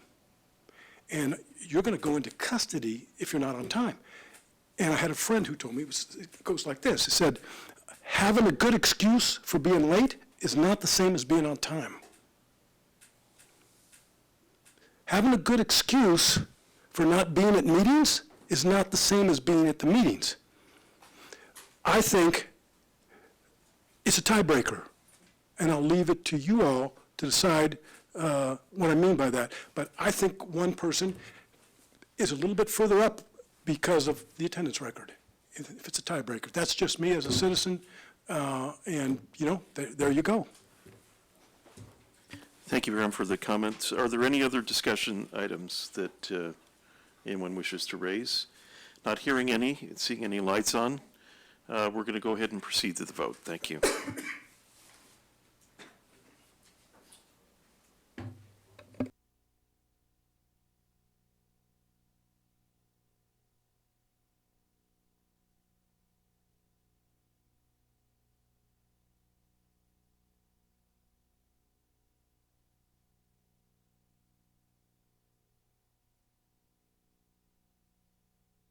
So please mark your choices under number 1, please.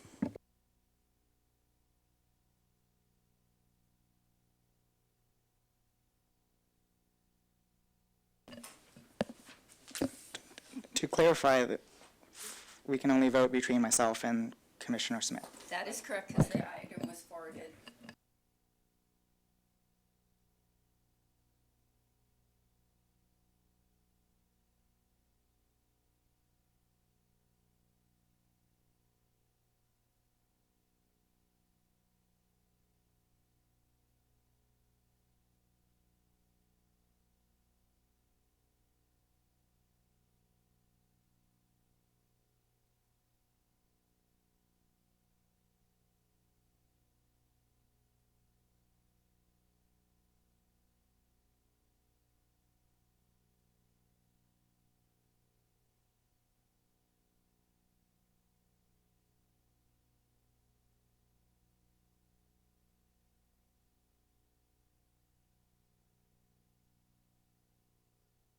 There's no decision made. There was no for votes for any one candidate.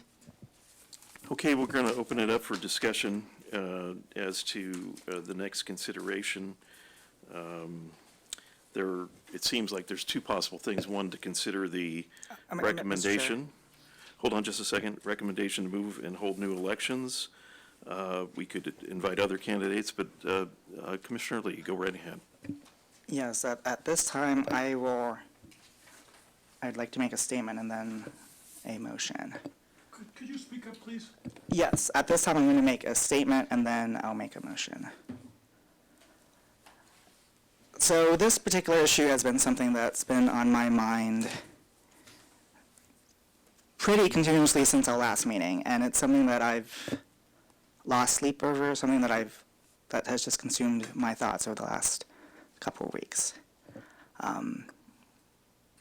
Contrary to what some folks may think, I do think I'm ready for this position. I think I've worked hard during my 2.5 years on this commission. I've shown up at every meeting that we've held without exception. I go above and beyond to attend meetings and to meet with colleagues. Between this meeting and the last, I've done at least 13 phone calls, meetings, public events, totaling more than 25 hours of work, not excluding the actual physical work that we do in terms of editing things and crafting things. So I think I put in the work, I put in the effort. I think I've raised the visibility and profile of this commission, and I think together with my colleagues, we've done a lot of good work during the last 2.5 years. I certainly have a more expansive view of what the commission can do for our community. It's a view that I think is consistent with our charge as a commission under our municipal code, but certainly one that I will admit is more expansive than this commission has played historically. But I think we are doing good work, and we're doing it together, notwithstanding our debates. I think our debates make us stronger. I think we all bring interesting passion and perspective to this work, and I've enjoyed all of that work. And so even though, I think I'm ready and that I believe I am the best candidate for this position, I do care so much about this body as an institution. And I'll continue to do as much as I can independently and working in pairs and threesomes with my colleagues to do good work for our community. But, we have so much to do, and I don't want this to be deadlocked for the next couple of months. So, perhaps inspired by some of the company that we're keeping tonight, I'm going to pull what I think we can all call the Councilmember Cormack move. I'm going to be the bigger person here. I'm going to be the mature person and end this deadlock. I again want to reiterate that, I have strong convictions that I could have done a lot as chair to raise the entire commission, not just any one person's particular agenda, but to help raise all of it together. But with that being said, I'm going to, at this point, ask that all of those who have supported me at this time vote for Commissioner Smith. Are there any other comments? So I'm going to make the Thank you. motion. I'll move that we select Commissioner Smith as chair. I think the proper thing to do is, with that statement, maybe hold another vote. Is that something we can do? I made a motion, so we would vote on that and discuss it. Oh, we can have any further discussion. The next move would be to vote. Someone would need to second it, then we would discuss it, then we would take the vote. Okay, I'm not sure what, we're following a process to elect. I think I understand you to say that you've asked folks that have supported your position to support Pastor Smith.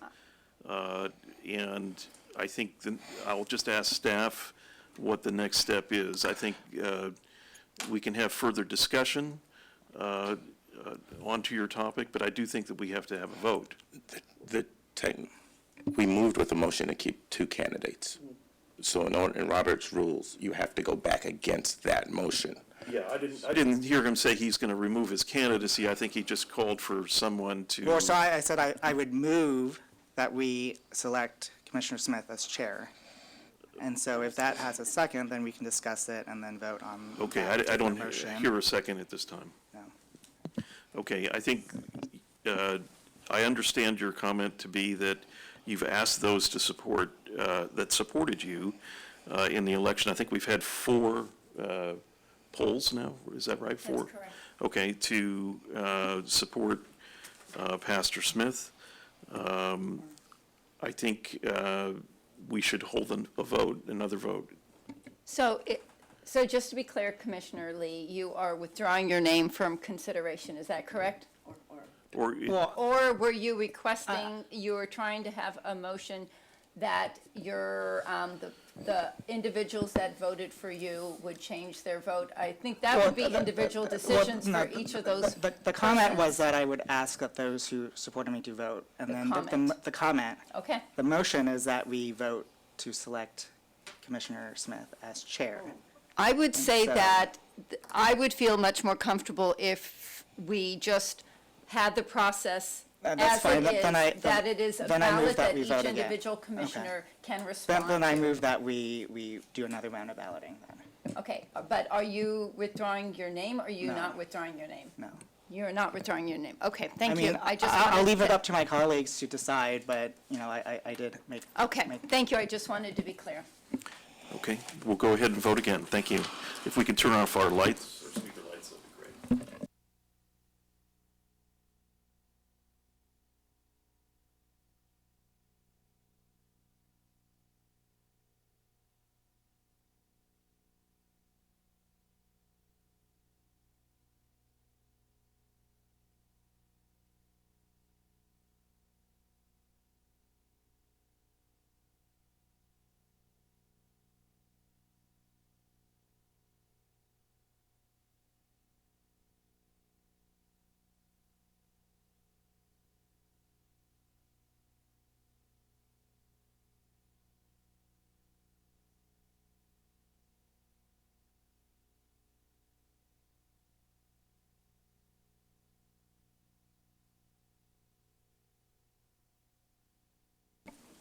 So we do have a decision and a pass motion with 5 votes for Commissioner Coloma-Smith.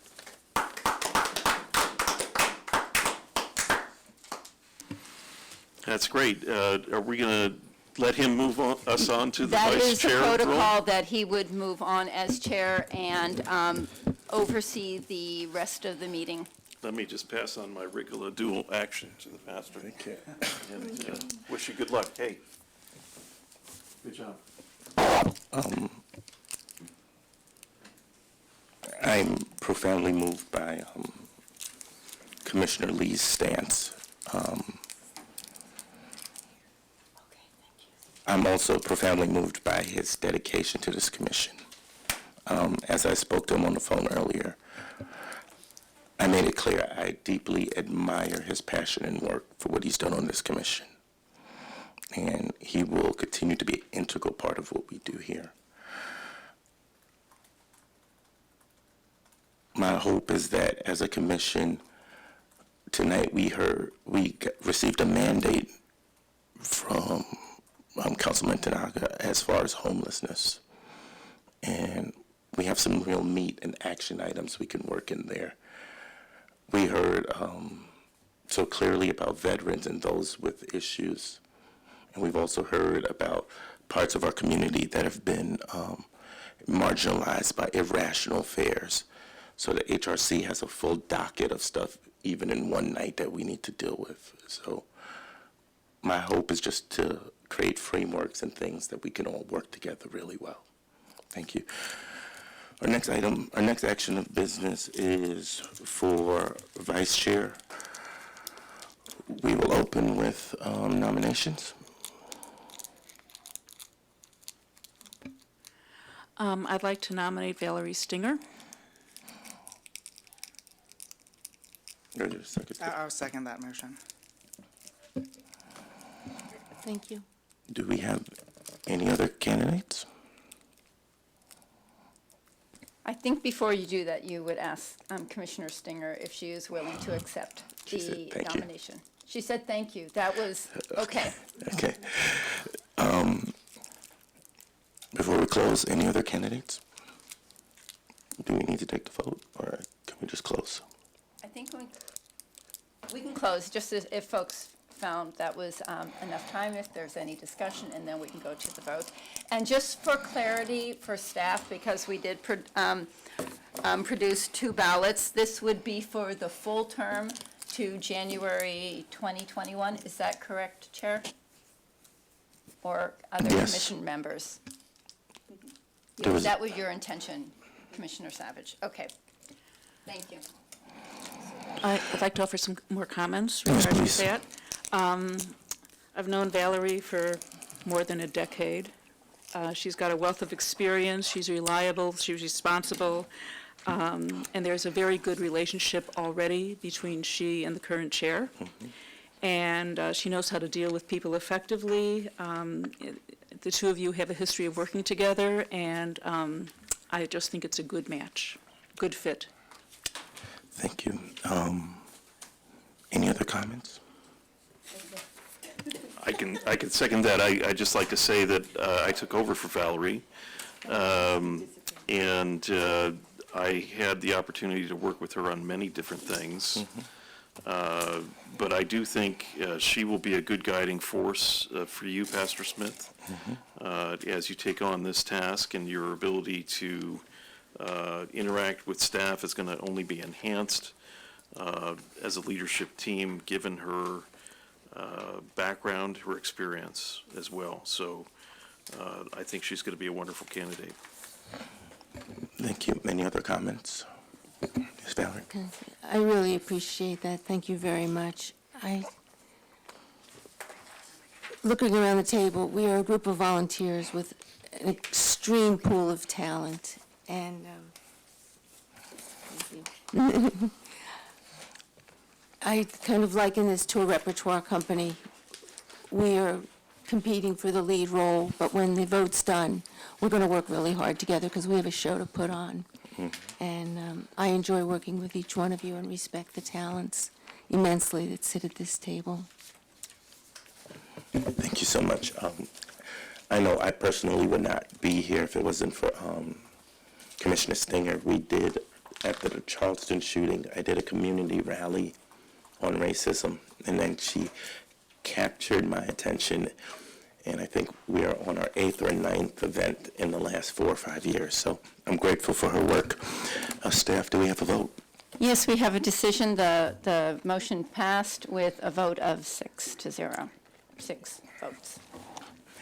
Thank you.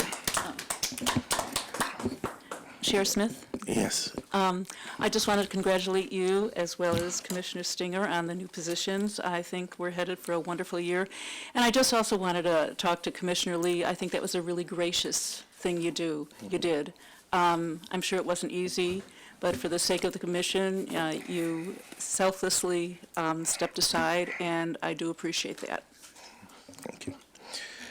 All right. Mr. Arrow, you could at least say we agreed on one thing tonight. That was Commissioner Stinger. Amen. Thank you. Let's go to Commissioner reports. We can do it circle fashion, so we'll start with Commissioner Lee, and then we'll go to Commissioner Stinger. Yeah, as I mentioned earlier, I've had a very prodigious month working with my various colleagues on our various work plan items.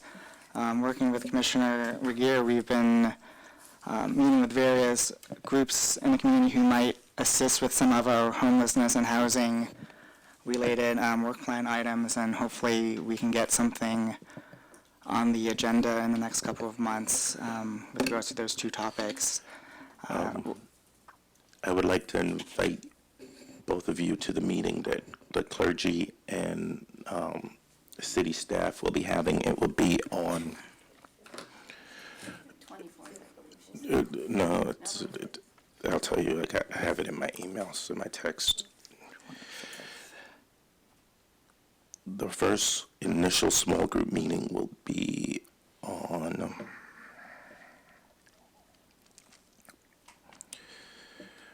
2 p.m., February 25th, and I'll give you the location. Okay. Okay? Sorry, continue. I've also been working with now Vice Chair Stinger. As we had previously mentioned to the Commission, we've been working with the LGBTQ working group to get that group sort of self-running. And so we met with our two co-chairs of that working group to sort of finalize some of the structure and the mission of that, and we are relaunching it and including a broader set of community partners from all of North County. And, one of the things we're going to be working with that group is to be planning would it be the first Pride event in Palo Alto? And so that's one of the things that we're working towards, in addition to some of the other 4 categories that we had identified earlier, which includes space, which we've already made tremendous progress on, thanks to Supervisor Zamidian's office and Avenita's, as well as identifying opportunities for training and education, and what were some of the other items? Programming, sensitivity training. Did I miss any categories? What category did I miss? I would just say the continuation of the good work that Avenidas is doing, if you haven't said it, and the event that they're having tomorrow. Yes. Can you? It's the Love is Love. The Love is Love event. From the 14th, 3 to 5, third floor at Avenidas. It's going to be lovely. Music, DJs, views. The last thing I will bring up is the childcare initiative that the commission weighed in on back in October. I did get some feedback from some of the PTA leadership, and I'll be calling through that data and putting together a second proposal for sometime in the next month or 2. So, thank you. Can we add that if we can ask the city to put changing tables in the bathrooms on this level for parents when they bring their kids to meetings? Because I brought my baby to the meeting and we had to change his diaper, and there wasn't a changing table in the man's or woman's bathroom. And you generally bringing kids to meetings, that would be an important part, someplace to change them. Definitely will add that in. Thank you. Commissioner Stinger?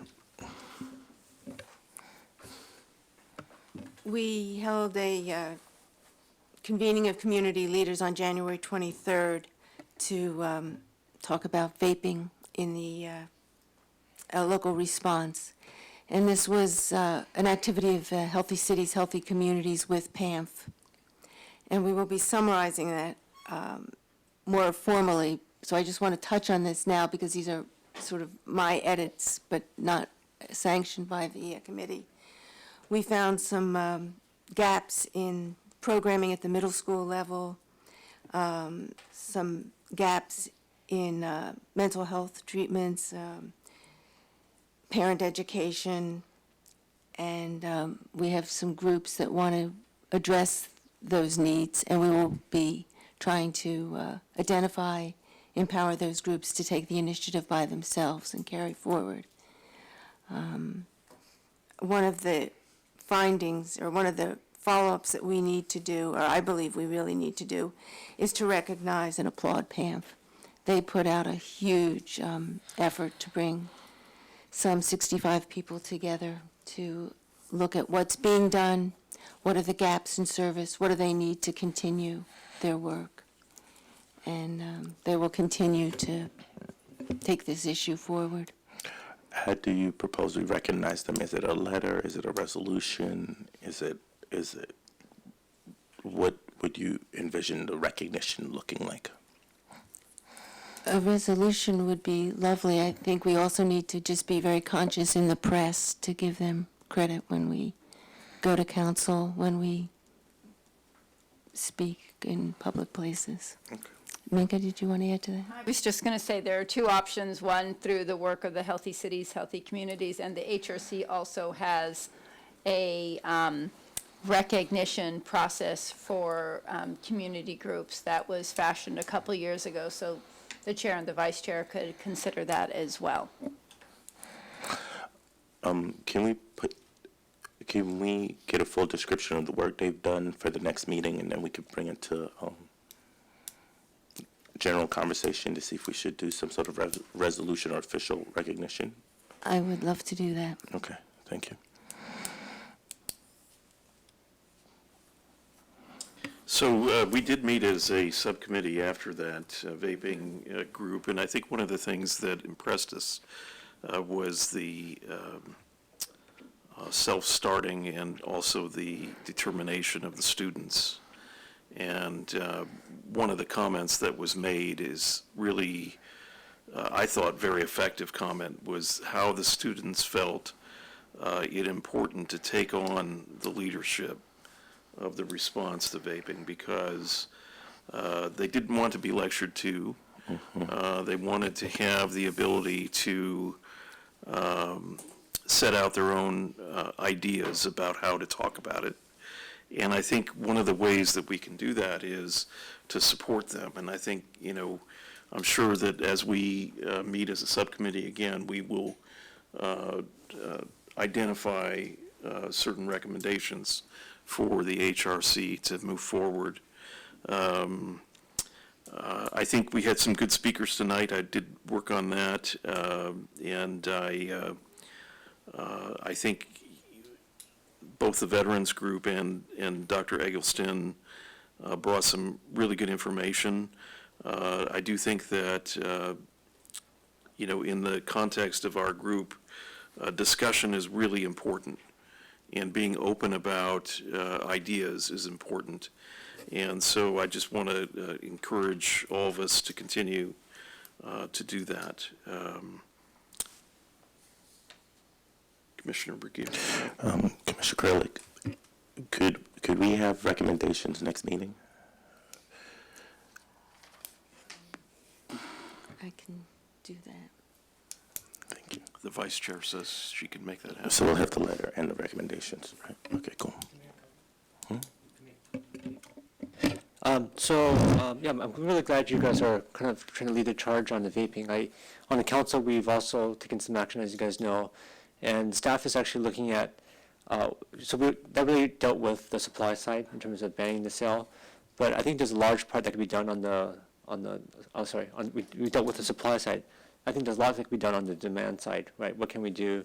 I've talked to a lot of, I'm now the council rep to Palo Alto Youth Council. So I asked them, okay, what do you guys think, this ban's going to do in terms of stopping your colleagues, right, the other students from vaping? And pretty much everyone said nothing. So I do think that it's worth it for the HRC to investigate this issue more, to figure out what really does work, what would help. I know staff is working on this topic right now, but if the HRC could weigh in on this and kind of figure out, what could be more effective, right? So I would definitely appreciate it, because I think you guys could have, probably more time and perhaps more focus on figuring out, I don't think there's an easy answer, but again, I think you can look at other cities, you can look at what's worked, what's not worked, talk to other students, right? Can I ask our council liaison a question? I know when the council last took this up, in addition to directing staff to prepare the ordinance, they also asked staff after the breakfast to come back with funding recommendations, and I'm wondering if you think it would be appropriate for this commission and the subcommittee in particular, the three commissioners in front of me, to come back with a possible recommendation in terms of funding, especially given our role in terms of providing his rep funding, but certainly could be in a different pot of money. Yeah. But would that be something that you would think would be appropriate? So I can't talk for the council as a whole, but I can talk for myself. I would find that very useful. I mean, one of the things that I think this was actually part of the motion, which was to look at, could potential fines be one way to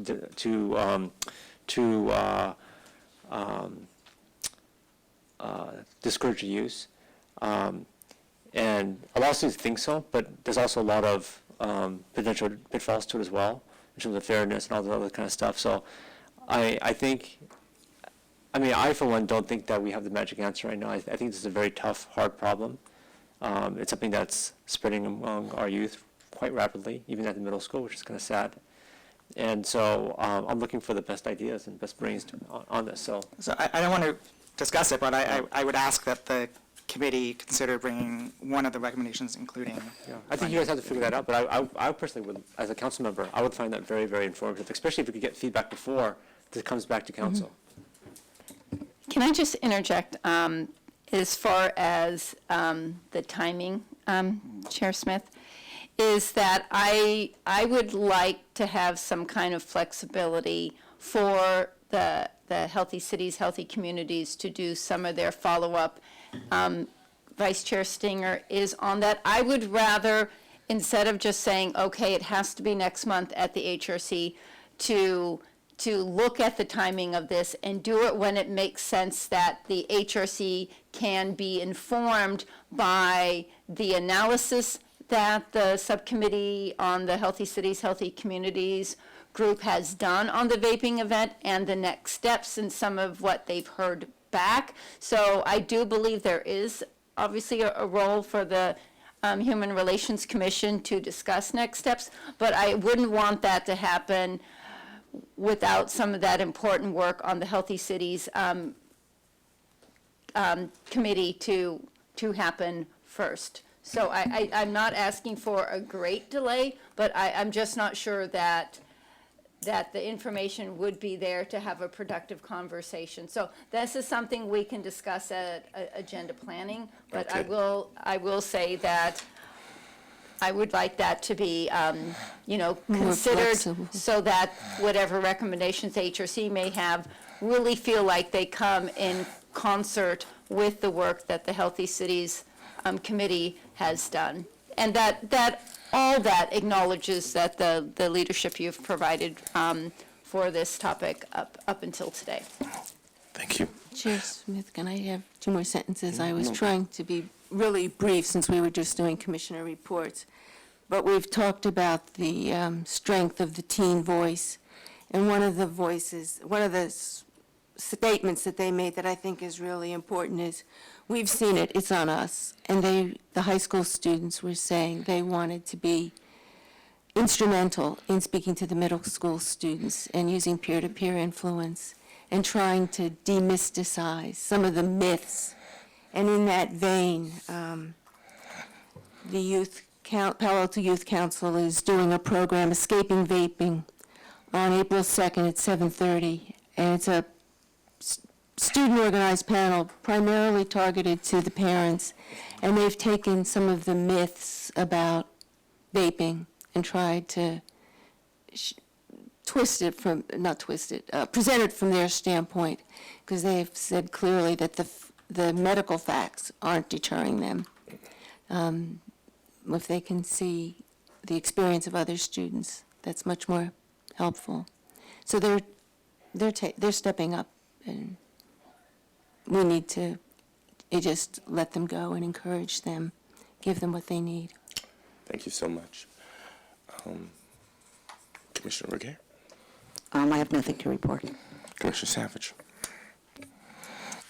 Can I just say, I look forward to, I'm sorry, in some ways I do, I've been working a lot on different issues, and Mika's been asking me, do I want to present it to on the agenda before, and I look forward to working with, having you ask, so we could coordinate agendas, not just shared lead, so that some of my things that I've been working on can be on the agenda and can be discussed. So for timely reasons, I mean, I've kind of backed down a lot of times. So I look forward to. And we're meeting next week, right? Okay, so we'll talk then. Yes. Okay, so 2 months ago, Chair Smith, Commissioner Lee, and I met with Palo Alto Police Chief Johnson just to go over current events. And first thing we discussed was community involvement. And they mentioned recent community things were the December toy drive. They hold monthly CAG meetings, that's a citizens advisory group, who recently developed a strategic traffic plan, so that committee is really going to town. They had a national night out, and they offer citizens academies 3 times a year. There's an upcoming academy right now, and applications are now open if anybody wants to apply. We also discussed crime trends. Residential burglaries are slightly down, but what is up is grab and run and smash and grab. Grab and run are robberies at stores like Apple or Lululemon, where they come in, they grab, and they run. And smash and grab, that's on vehicles where they smash a window, grab your computer, and run.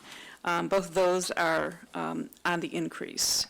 Staffing for police, there are currently 13 vacancies. There are 3 people right now in the police academy and 3 additional ones getting field training, and another 3 are in the final hiring process. And lastly, the status of the new police building, it's on time, on budget, and completion date is 2022. Thank you so much. I have 2 items to report. As you've heard, I've been doing some work with the faith community and the parking initiative. And as it stands right now, I think there's a couple of steps we're taking. We met with 9 faith communities and the 3 major community service organizations or agencies. And we started having a discussion just to sort of see where everybody was. There was a lot of lack of clarity. There was a little bit of confusion, and a lot of people were in different phases of their thought process as far as the discussion. Also, we started talking about the cost, and there was a certain level of cynicism because they had been down this path before with the city, i.e. 2012. Next steps, couple of next steps for that, there will be a small group meeting with 2 or 3 houses of worships that actually are in place. One of them actually, when they did their renovation, built their social space to have a space, have a locking bath, have a bathroom that was accessible from outside with a shower. So this group was already thinking about this. So they'll be at the table, and 2 others. We want to put together a community forum to start answering questions, because some of the pastors locally have started talking to their neighbors. And what we've realized is the high level of misinformation and dehumanizing of the homeless population. So we continue to work on that. And then we're going to meet with Rachel, because we are connecting her with a couple of the big serve list of religious institutions in the community. So when the city has their bigger meeting to invite everybody that's interested, she'll be able to have a deeper penetration there. The second thing is myself and Commissioner Stinger met with the League of Women Voters, and we wanted to continue our dialogue around diverse communities. We are looking to do our next event at the end of March, if I remember correctly. We have not finalized location. The one location we were thinking about, we have to see if they finish building it. I don't know if you know, Congregation Colomet is in the process. They're almost done of building a beautiful $30 million synagogue, and this would be the first public event talking about diverse communities. We want to put a panel together of two from Marketplace, where we have one young lady that's African American that runs D&I at a tech company, and another young lady that runs D&I at another corporation, to talk about doing diverse communities, 2 faith leaders and 2 community leaders. And we want to make it an open public discussion, talking about what does it mean to be a diverse Palo Alto? What does that really mean as a community? And our goal with this one is to make it more interactive and more about the people at the table discussing the situation. So we're in the planning process and finalizing of that now. Is that the third in the 4 event series? That would be the second. Second one. First one was Rob Wilder in September. We were not counting Jennifer Eberhard as part of the series Okay. of 4. So I think it's a great opportunity. So Can I also just ask real quick, Mr. Chair? With regards to the first update, to the extent that you would like to involve the commission with any of those efforts, I would ask that you tag up with Commissioner McGee and myself, since the 2 of us are identified on the work plan on homelessness. So it'd be great if we can follow the structure that we've set out. I will definitely do that. I have I don't want to call it conflict of interest. A lot of the work I'm doing on that is as my role as a pastor and the lead pastor in the area. But I'll definitely, I think it would be very valuable to have you at the table. So I'm going to so all the meetings we're going to have from now on, I will definitely include you and have you there with everybody else, because I think it's super valuable to have everybody at the table. Okay. The only other thing is, Council liaison report. Council liaison, and then yes. me. and then yes. Well, again, thank you for inviting me here. It's great to see you guys in action. It seems like you guys all really care deeply about the community and want to make it better, so that's awesome. I guess for me, the thing that I always kind of talk about some of the things that I think would be helpful, like the vaping or the safe parking. But so as you guys probably know, I served on the Planning and Transportation Commission for a while, and so I have a deep appreciation actually for commissioners, and so I really appreciate you guys putting your time in for this role. And I think that on council, like for me, because we're quite busy looking at a lot of different topics, I definitely like the thoroughness and deepness that you guys go into topics, and I think this is something which makes it easier for us on council to make better decisions because we have you guys looking at this stuff, researching it, figuring out, looking at it from every different angle. So I just want to encourage you guys to continue to do that. I want to kind of encourage you guys to, it seems like you guys already have various kind of initiatives that you guys are trying to do. And I think that's great as well, because I think on council we don't necessarily see everything, right? So I think it's great that you guys have different initiatives that you're looking to kind of put forward and research, and I think that's good, because I think on council that way we're not blindsided when there's something that comes up, right? We haven't even talked about coronavirus, but that seems like a good thing to be talking about given all the news right now. So that's great. I wanted to definitely work with the chair, right, on how to actually we're supportive, but I kind of see you guys as a resource for us on council, and would love to see more stuff that you guys do, right? And because I think it allows us to free up time for other things, right? To look at other things that we may not get time to if we are spending a lot of detailed time on some of the stuff that you guys could do. So thank you. Can I just ask, does he have our work plan so he knows who's doing, or can he get the work plan so he knows, so you know what, which of us are areas we're working on? Visits to the different things. Okay, thank you. I have several things.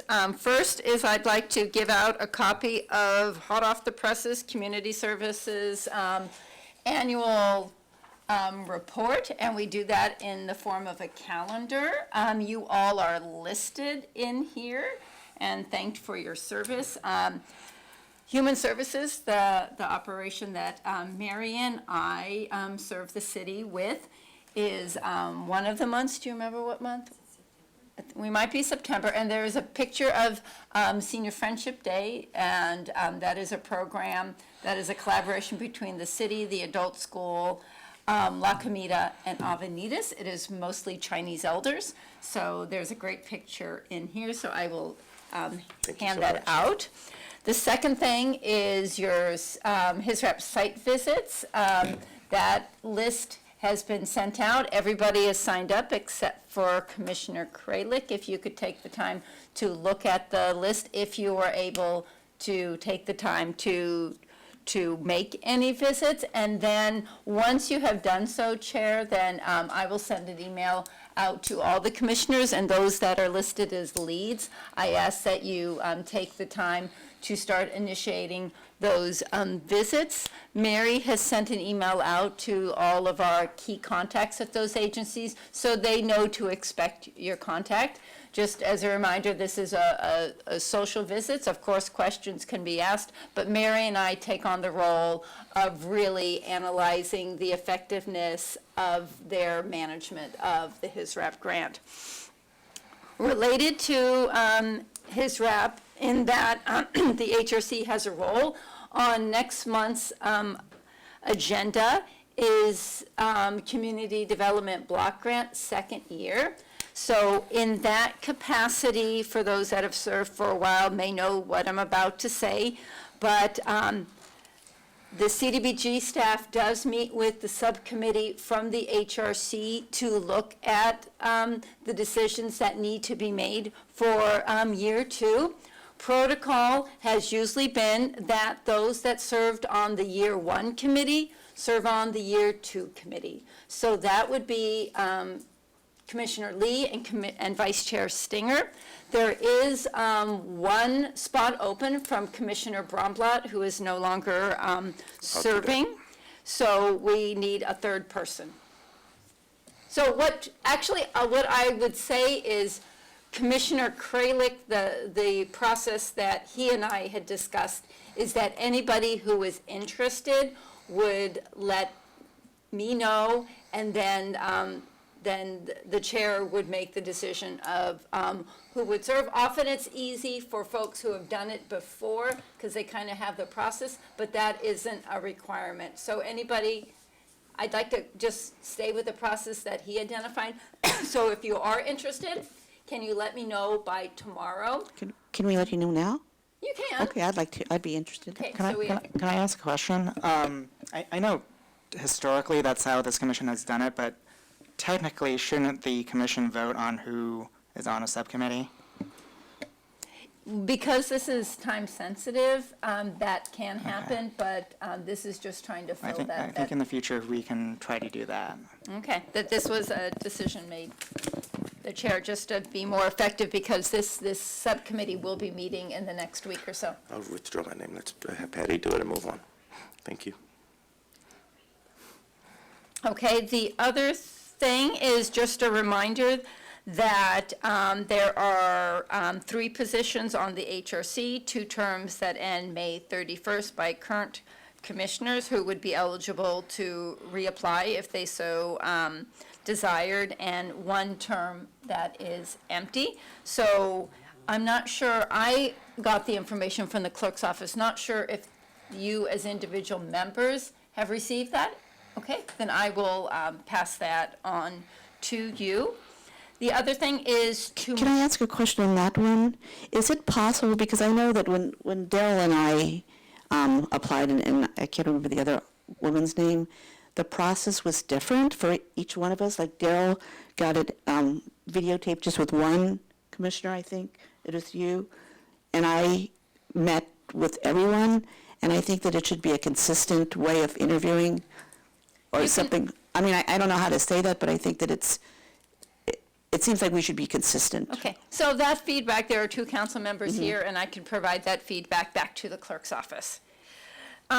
Just as an FYI, I chair, it's not extremely formal, but the Palo Alto Homeless Services Committee. It is a committee of homeless service providers and senior providers. We are hosting a resource fair for unhoused and low-income members of the community tomorrow at the Opportunity Center from 10 to noon. So those providers have been doing outreach for the event.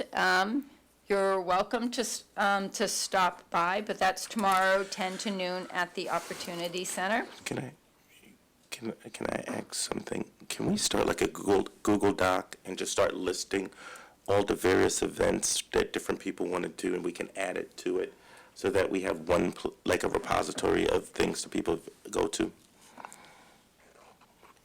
Are you asking for a listing of the events or a listing of who's going to? No, just a listing of events. So Right. like, I know we go through the meeting, Valerie mentioned one, and I know you mentioned one, so that we can all have like It's usually, those things are very good intentioned at the beginning and hard to keep up. So this is an event that Mary and I are planning, so it's not particularly an HRC event, so I was just Okay. letting you know about it. I mean, we can take that into consideration.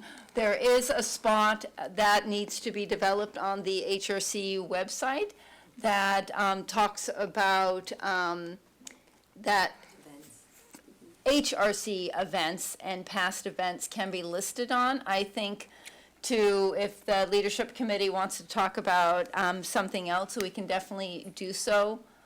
But just wanted to bring that to your attention. So that, let me think, if that's all that I had on my list. I believe so. Thank you. Thank you. Can I ask clarification? When will staff be making its recommendation on year 2 on his rep? Is it to council that you're making? There is no recommendation that goes back to council for his rep for Oh, second you just year. you just renew it? It's a They have a 2-year contract. It's basically 1 year with the possibility of renewing, and there's really no formal process that happens there. So staff could decide not to renew Staff a particular contract for year 2? theoretically, but staff has no recommendations to do so at this time. And theoretically, when would you be renewing them for year 2? That just happens within the budget cycle for next So fiscal June- year. June? That is when the budget is approved, but as a base budget, the current HRC budget and contracts just go straight through to year 2. I think you also held a meeting that I attended. I just wondered if you wanted to speak about that. The senior Sure. group. So I had the opportunity to see you in a whole new light as a community organizer. Oh, okay. And I certainly enjoyed being present, and it was a well-attended meeting, but speak a Sure, little so bit about that. part of the work of the Healthy Cities, Healthy Communities was to join and make Palo Alto an age-friendly community, and really, that was part of an effort to have every city in the county be designated as age-friendly. That's a World Health Organization designation. That means that we are striving to be age-friendly and working together as a community and providers to look for ways to make our community a better place for older adults. So I've been working with that committee for a couple years and decided it was time to do a revamp of that committee. And we had a meeting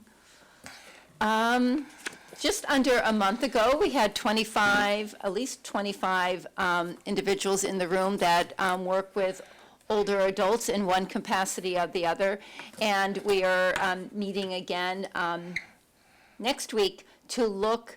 There were so many ideas generated. The goal was to come up with some ideas and projects and so forth for the group to work on collaboratively. But there were so many ideas that we're having another meeting just to revisit some of those ideas and pare them down and see what work that committee and what good work it can do in the community. I thought you did a great job. Oh, thank you. And certainly in organizing, but also in running that meeting. And it really brought out a lot of great ideas from different people. So thank you. Thank you each for your time this evening. There's a call for agenda items, Chair. Okay. Any agenda items for the next meeting? So I will list, just as a reminder, the CDBG, so that is listed on the next agenda. I would give for your consideration, and that's really up to the commission, is one item that did get tabled was the work plan review. So just to bring that up. Definitely. Commissioner Lee was first. I wanted to ask staff, maybe we need to check with Kristen on this, but in terms of following up on the CIP and the therapeutic recreation position that they're considering, when would we need to discuss that as a commission if we wanted to send a recommendation to council as part of their budget process? Can we wait I think until you're April? talking about two separate things. Yeah, Because obviously the staff position is not a CIP. The CIP is for facilities-based items. So I can check with Kristen and share that with the leadership team. If it's time sensitive, then I would ask. Because I think she said March. March. I thought, If it's time sensitive, I would ask that it be March for Thank you. both items. I will check. What's the item again, Commissioner Lee? The Rick Canada Pool CIP and the What's the acronym CIP stand for? Capital Improvement Project. And that's for the entryway for the... gender-neutral family changing rooms. Okay. And the other thing was, we're still working out the therapeutic recreation specialist. I don't know if they're going to be asking for... So that's two separate... They're two separate, but so they're we- under the same work plan item. Okay,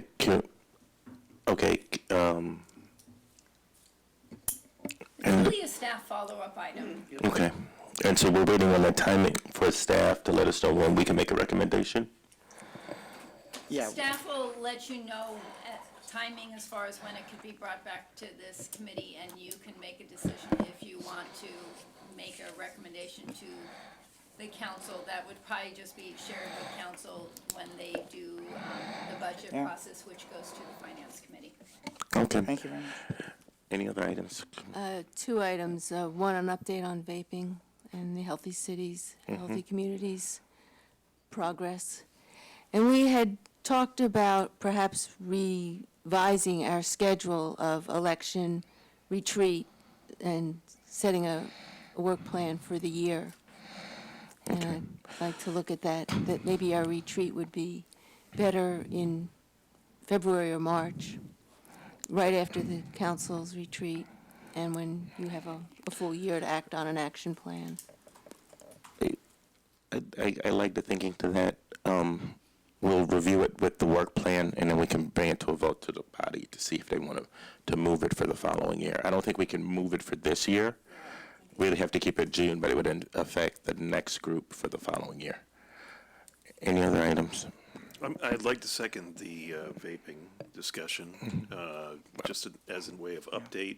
I understand from Valerie that the Healthy Cities Group is meeting early in March, and I think if we can just kind of focus on a limited agenda item to report off of that, that would be good pursuant to the ideas of staff on collecting that wisdom and kind of thinking about which way to go. Okay. Commissioner Regier? I'm wondering why that can't just be part of a commissioner's report. It seems like our work plan should be a big item, because there's many items, I know you seconded, but I'm just saying that it seems like that could be part of the commissioner's report, not a small little agenda item, because it seems like, Can I speak to according, that? because according to the work plan, that was just one item, and we have been taken over by, I mean, in some ways, about just kind of flip-flop, I mean, like a ping pong ball of our agendas. And I think I would recommend that you guys think about the work plan and how that's going to fit into the agenda along the way, and how some work plans haven't even been on the agenda. That makes sense. Can I speak? It can, if they're not bringing anything to you for consideration for any type of action. So that would be, I would leave that for that subcommittee to be in dialogue with the leadership team about Yeah, I that. think you have to just find out what the input of the Healthy Cities Group is, and if it becomes a report or there's something that can be raised, you play it by ear, so we'll see how it goes. Okay. Do you have an item you would like to add? I think we'll discuss offline whether it's just a report or there needs to be action. We'll make a determination at that point. Did you have any other items? I do. Okay. Commissioner Savage? Now that we have new leadership, I'd like to explore the possibility of getting someone in to do a presentation on media training. Yeah, maybe staff can do that. That's just at this point, a point of scheduling it, but I have been in touch with the city's chief communications officer about this specifically. Great. I think media training for everyone, but especially the chair and vice chair. Thank you. I guess Does that have to be something at a publicly noticed meeting, or can we just do that, like, separately? Because we have so few of these meetings, and I would hate to waste it on a presentation like that. I'll look at it for feasibility on the amount of time, because if it's an hour and a half training, it would not make sense to do it at a board meeting. Right. I mean, my preference, even if it was half an hour, we have a long list of discussion and action items. I'll talk to staff, see what feasibility is and what makes sense, and then we Or can. I guess my question is it possible that it be not at a meeting, like technically? Oh, definitely. Anything's possible. We just have to see what it is. All I have right now is a title, so until we figure out what timing and everything is, then we can sort of figure out what we have to do. We have a lot of hard work to do around homelessness and other things, but we definitely are going to get to media training because we want to avoid some things. All right. do we need a second on the work plan for that to be on? Because you seconded about the vaping. This doesn't. For clarity, we did not need a second on the vaping. We Right. made a decision at this commission that if something was already on the work plan, it did not need a second to be brought back to the commission. As far as the work plan item, that's really just a continuance of when it was on the agenda last month and did not get heard. All right. I know that we live in a very fast-moving world, If anybody wants to add anything or change anything to the agenda, please text me. Please have a good evening. I hope you all have a good Valentine's Day with somebody you love. And we'll talk to you next month. Thank you.